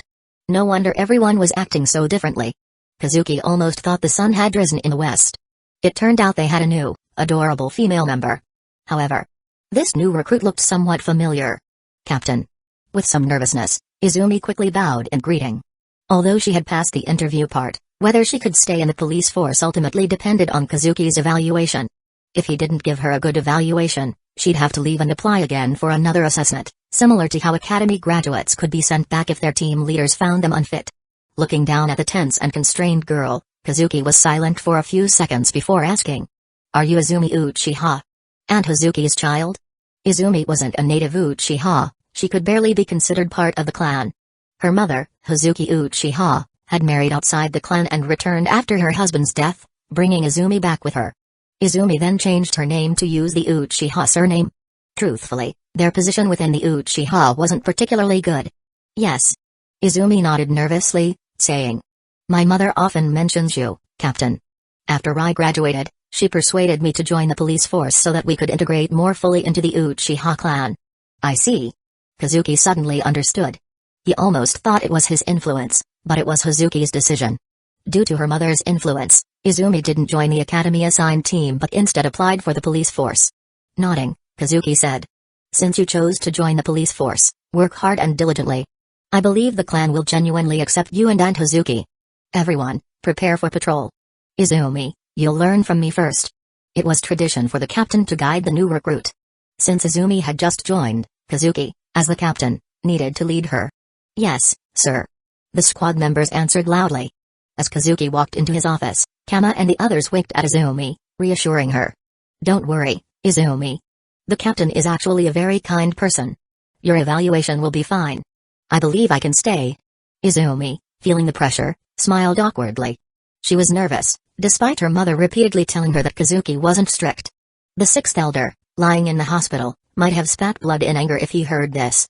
Just as Kazuki was preparing to go out on patrol with his team, an unexpected visitor arrived at the police department, causing everyone to tense up.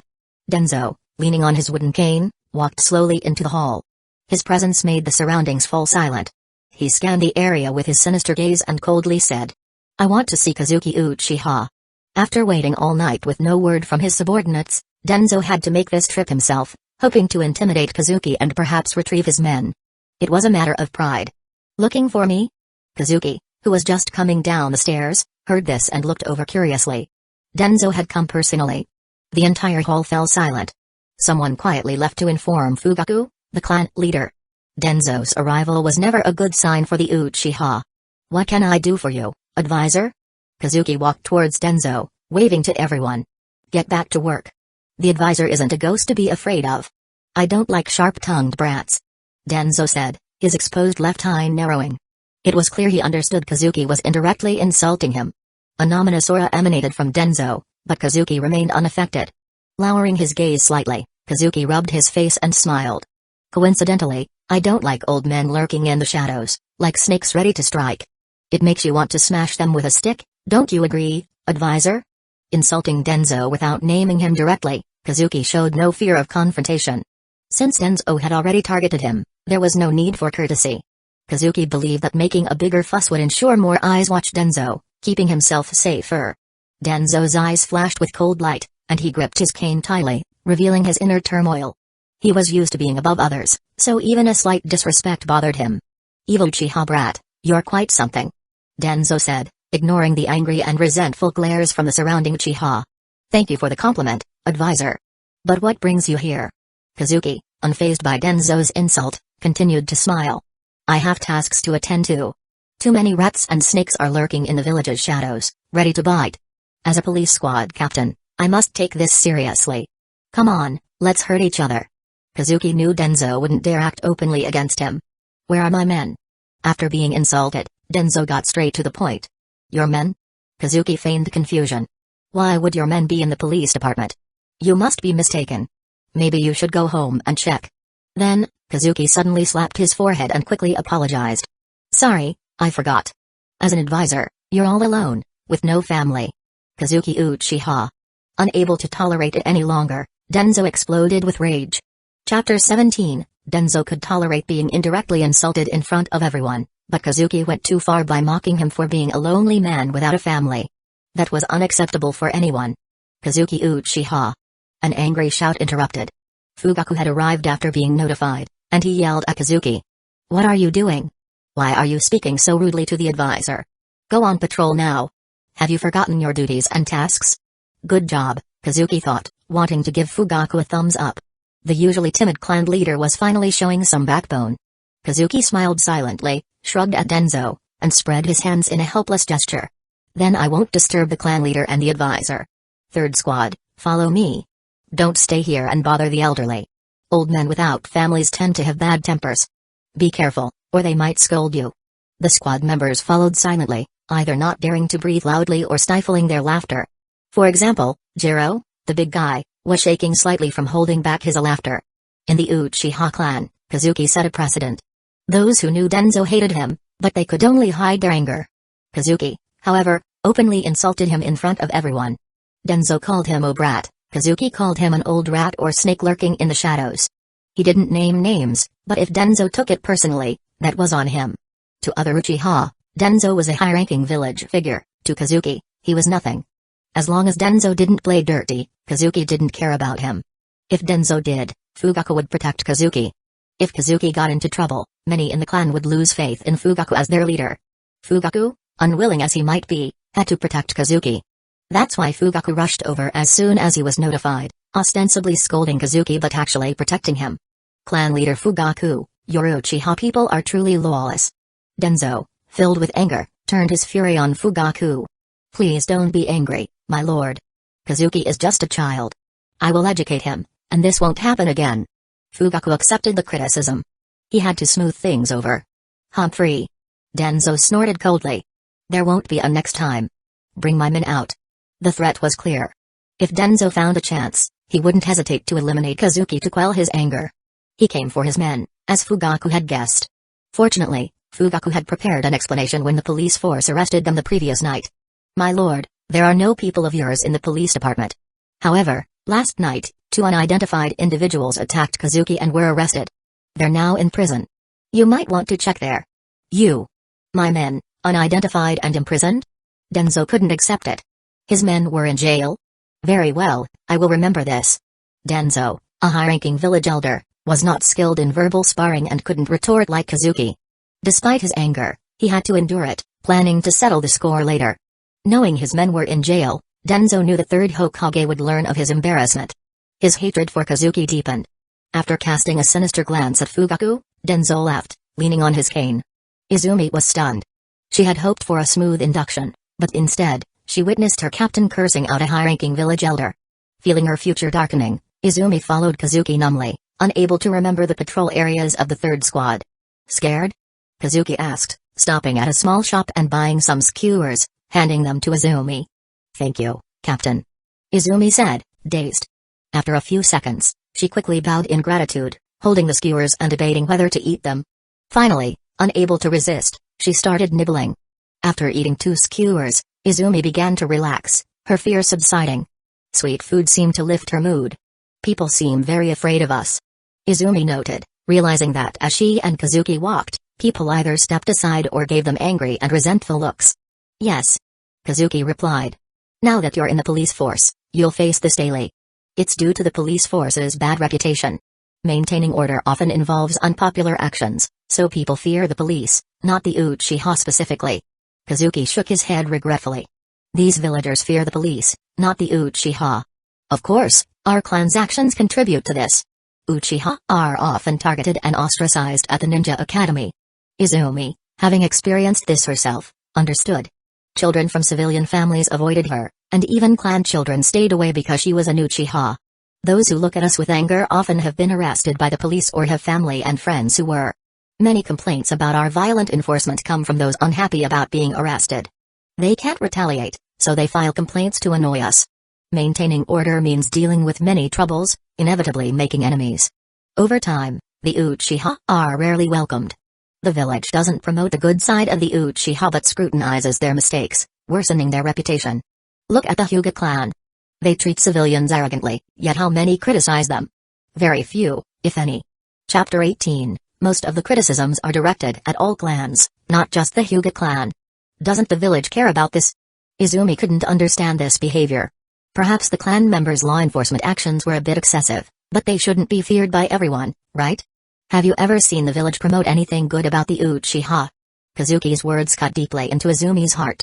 The Uchiha had countless merits for the village, yet none were ever publicized, highlighting the high-level targeting of the Uchiha. Do you know why I indirectly insulted Denzo? Because that old guy orchestrates various policies against us Uchiha, monitors us, targets us, and even steals clan members' corpses for human experiments during wartime. Kazuki wasn't slandering Denzo, these were all things he had done. By the end of their patrol, Izumi was in a daze, not even remembering how she got back. Kazuki's words had a significant impact, hard for a 10-year-old who had just graduated from the ninja academy to accept. It seems I need to find something for Denzo to do, otherwise, it's troublesome if he keeps watching me. Kazuki knew that having everyone's eyes on him meant he was safe but also brought some inconveniences, like being constantly monitored. Sitting in his office, Kazuki pondered how to divert the attention of the third Hokage and Denzo. He needed to keep them busy for a while, allowing the Uchiha to stabilize and eliminate the hardliners' influence. He started jotting down his ideas. Captain, you called for me? Kei's Uchiha, another member of the third squad, entered. Kazuki folded the paper and looked at Kei's with a serious expression. Kei's, can I trust you? Trust you in every aspect? Please, go ahead, Captain. Kei's replied, expressionless. Kei's Uchiha was low-key and silent in the clan, known by only a few people. However, he was no less worrisome than Kama Uchiha. Kama was hot-tempered and impulsive, while Kei's was more like a silent threat. He didn't make promises but would follow those he acknowledged wholeheartedly. Handing the folded paper to Kei's, Kazuki leaned in and whispered. I need you to take a day off tomorrow and deliver the information on this paper to the Bounty Guild. Make sure to disguise yourself so no one knows where you came from. The Bounty Guild handled assassination tasks and bought information. They didn't care about the source as long as the intel was accurate. Of course, To make money, they would sell the information to everyone. Understood. Kase replied calmly, taking the paper and leaving without a trace of emotion. Kazuki sighed, watching him leave. When the squad was together, Kase was slightly better. Alone, he was like a wooden stake. Always the same expression and tone. His third squad lacked normalcy. Even the newly joined Izumi Uchiha was a lovesick fangirl, crushing on Itachi since childhood. Kazuki wondered if, despite her not being placed in a village-assigned team but in a police force, she and Itachi would still cross paths and end up together. In the Hokage's office, tension was palpable. The third Hokage, looking calm, addressed Denzo. I've already had the Anbu release your men. According to their statements, they were ordered to invite Kazuki Uchiha, but when he refused and they tried to act, he arrested them for attacking the police force captain under unknown identities. They were then sent to prison overnight. That vile Uchiha brat. He dared to insult me. Denzo, already embarrassed, didn't hide his fury, even in front of the third Hokage and advisors Koharu Utatane and Hamura Mitakato. Absolutely audacious. The advisors agreed, astonished that an Uchiha would openly insult a village elder, even if not by name. How did things escalate so much in a few days? The third Hokage, though finding Kazuki's actions reckless, focused on a critical point. Denzo, you went to the police department to get your men? That move was self-incriminating. If he hadn't gone, the village might have ignored the issue. But his direct involvement confirmed suspicions. Denzo, how could you be so foolish? You shouldn't have gone personally. Koharu added. Now the charges are confirmed. Initially, people might have doubted, but your visit validated them. Hamura remarked. Am I not allowed to intervene when my men are captured? Who gave them the nerve? Denzo knew these factors but didn't care, confident the village wouldn't side with the Uchiha. However, Kazuki's unexpected defiance complicated things. The third Hokage, displeased, said. You could have seen him directly but not near the police department or Uchiha territory. That would provoke a backlash from the Uchiha. Chapter 19, Hiruzen, we need to strengthen the monitoring of Kazuki Uchiha. Seeing Denzo's face growing darker, Koharu steps in to smooth things over. This Kazuki Uchiha, you can tell at a glance he's unstable. In just a few days, he has caused so much trouble. The doves have fallen, and our trained personnel like Shizui have been reassigned. This makes it difficult for us to obtain internal intelligence on the Uchiha. Yes. The third Hokage sighs, leaning back in his chair. The communication bridge between the village and the Uchiha has been severed. Shizui was that bridge, but Kazuki has dismantled it. Alright. I will remind Fugaku in the police department to cover up the news. I hope this matter can blow over quickly and the roots remain concealed. In the end, the third Hokage decided to resolve this matter as soon as possible. He also reminded Denzo, Denzo, I hope you won't do anything to Kazuki Uchiha recently. At this juncture, if something happens to Kazuki Uchiha, it could provoke a backlash from the Uchiha. They dare. Denzo's anger crushed the wooden cane in his hand. The third Hokage was speechless. You'd think they wouldn't dare, but what happened? They were still insulted in a roundabout way. Let's leave it at that. Waving his hand, the third Hokage indicated he didn't want to discuss this matter further. After the Night of the Nine Tails, the third Hokage's vigilance towards the Uchiha reached its peak, while also guarding against his old comrade Denzo.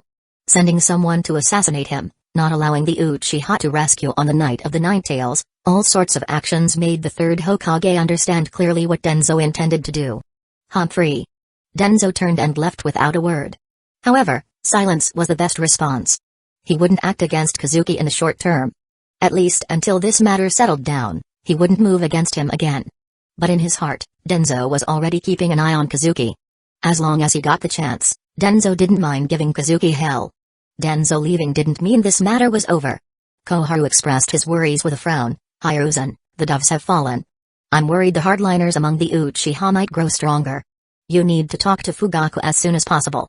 The hardliners among the Uchiha are always a volatile bomb. I will. The third Hokage nodded slightly.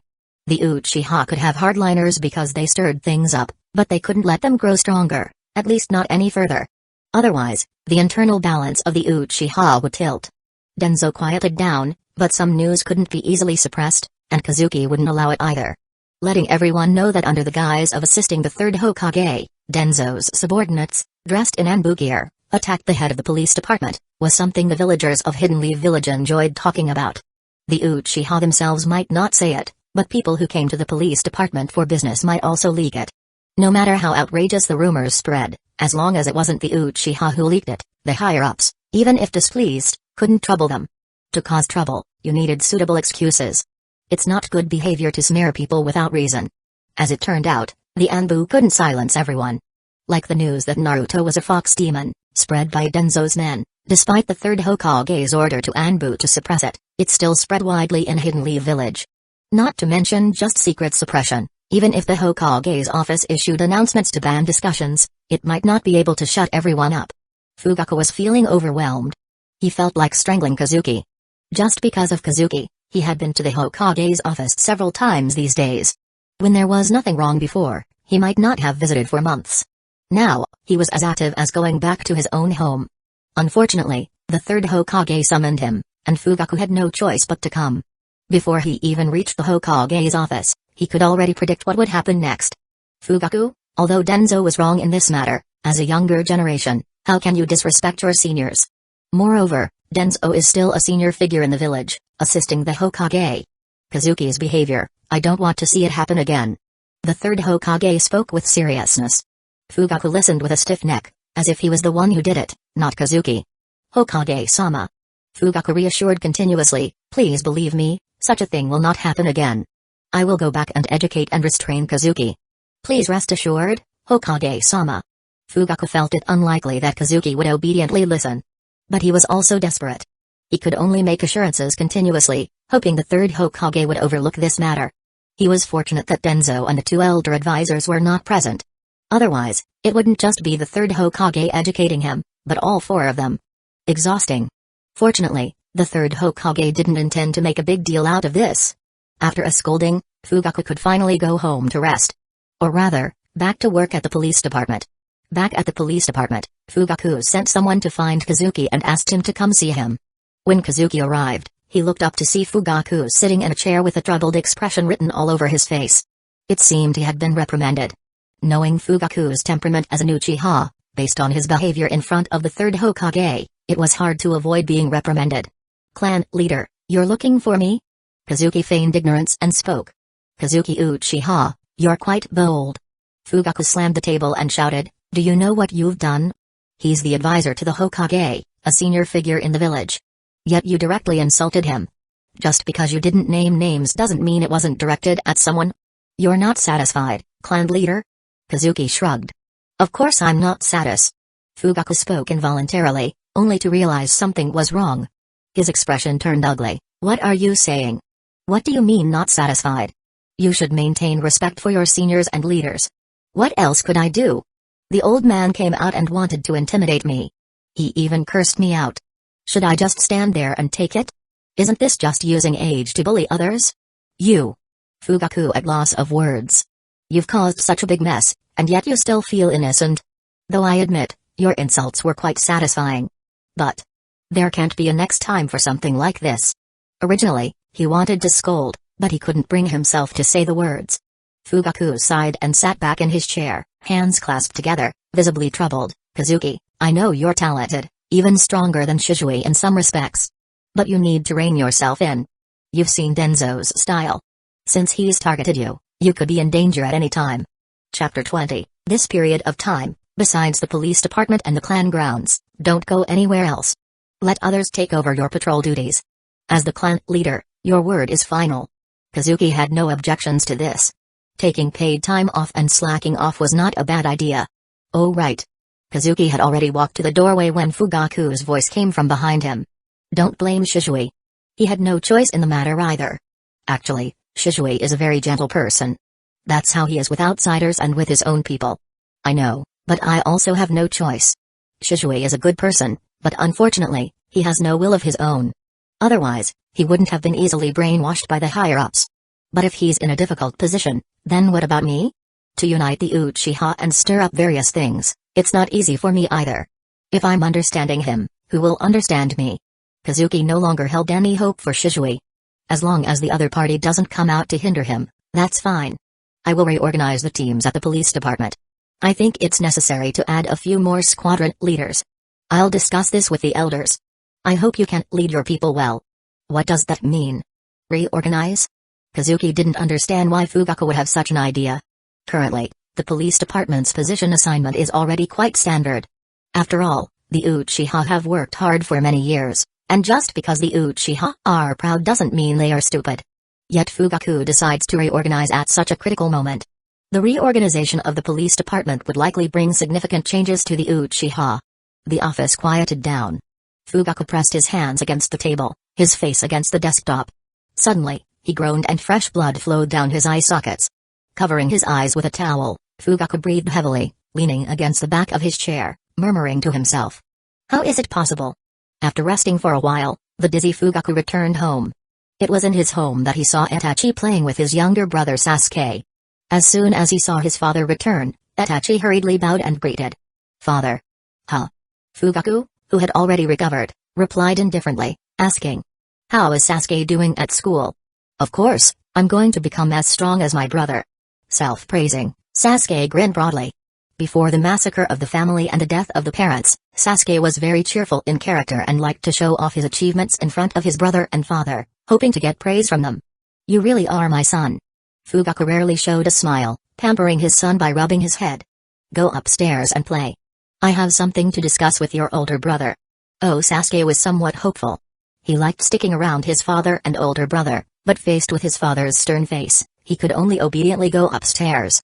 Quietly kneeling on a cool mat, Itachi awaited his father's teachings. Sitting cross-legged, Fugaku casually asked.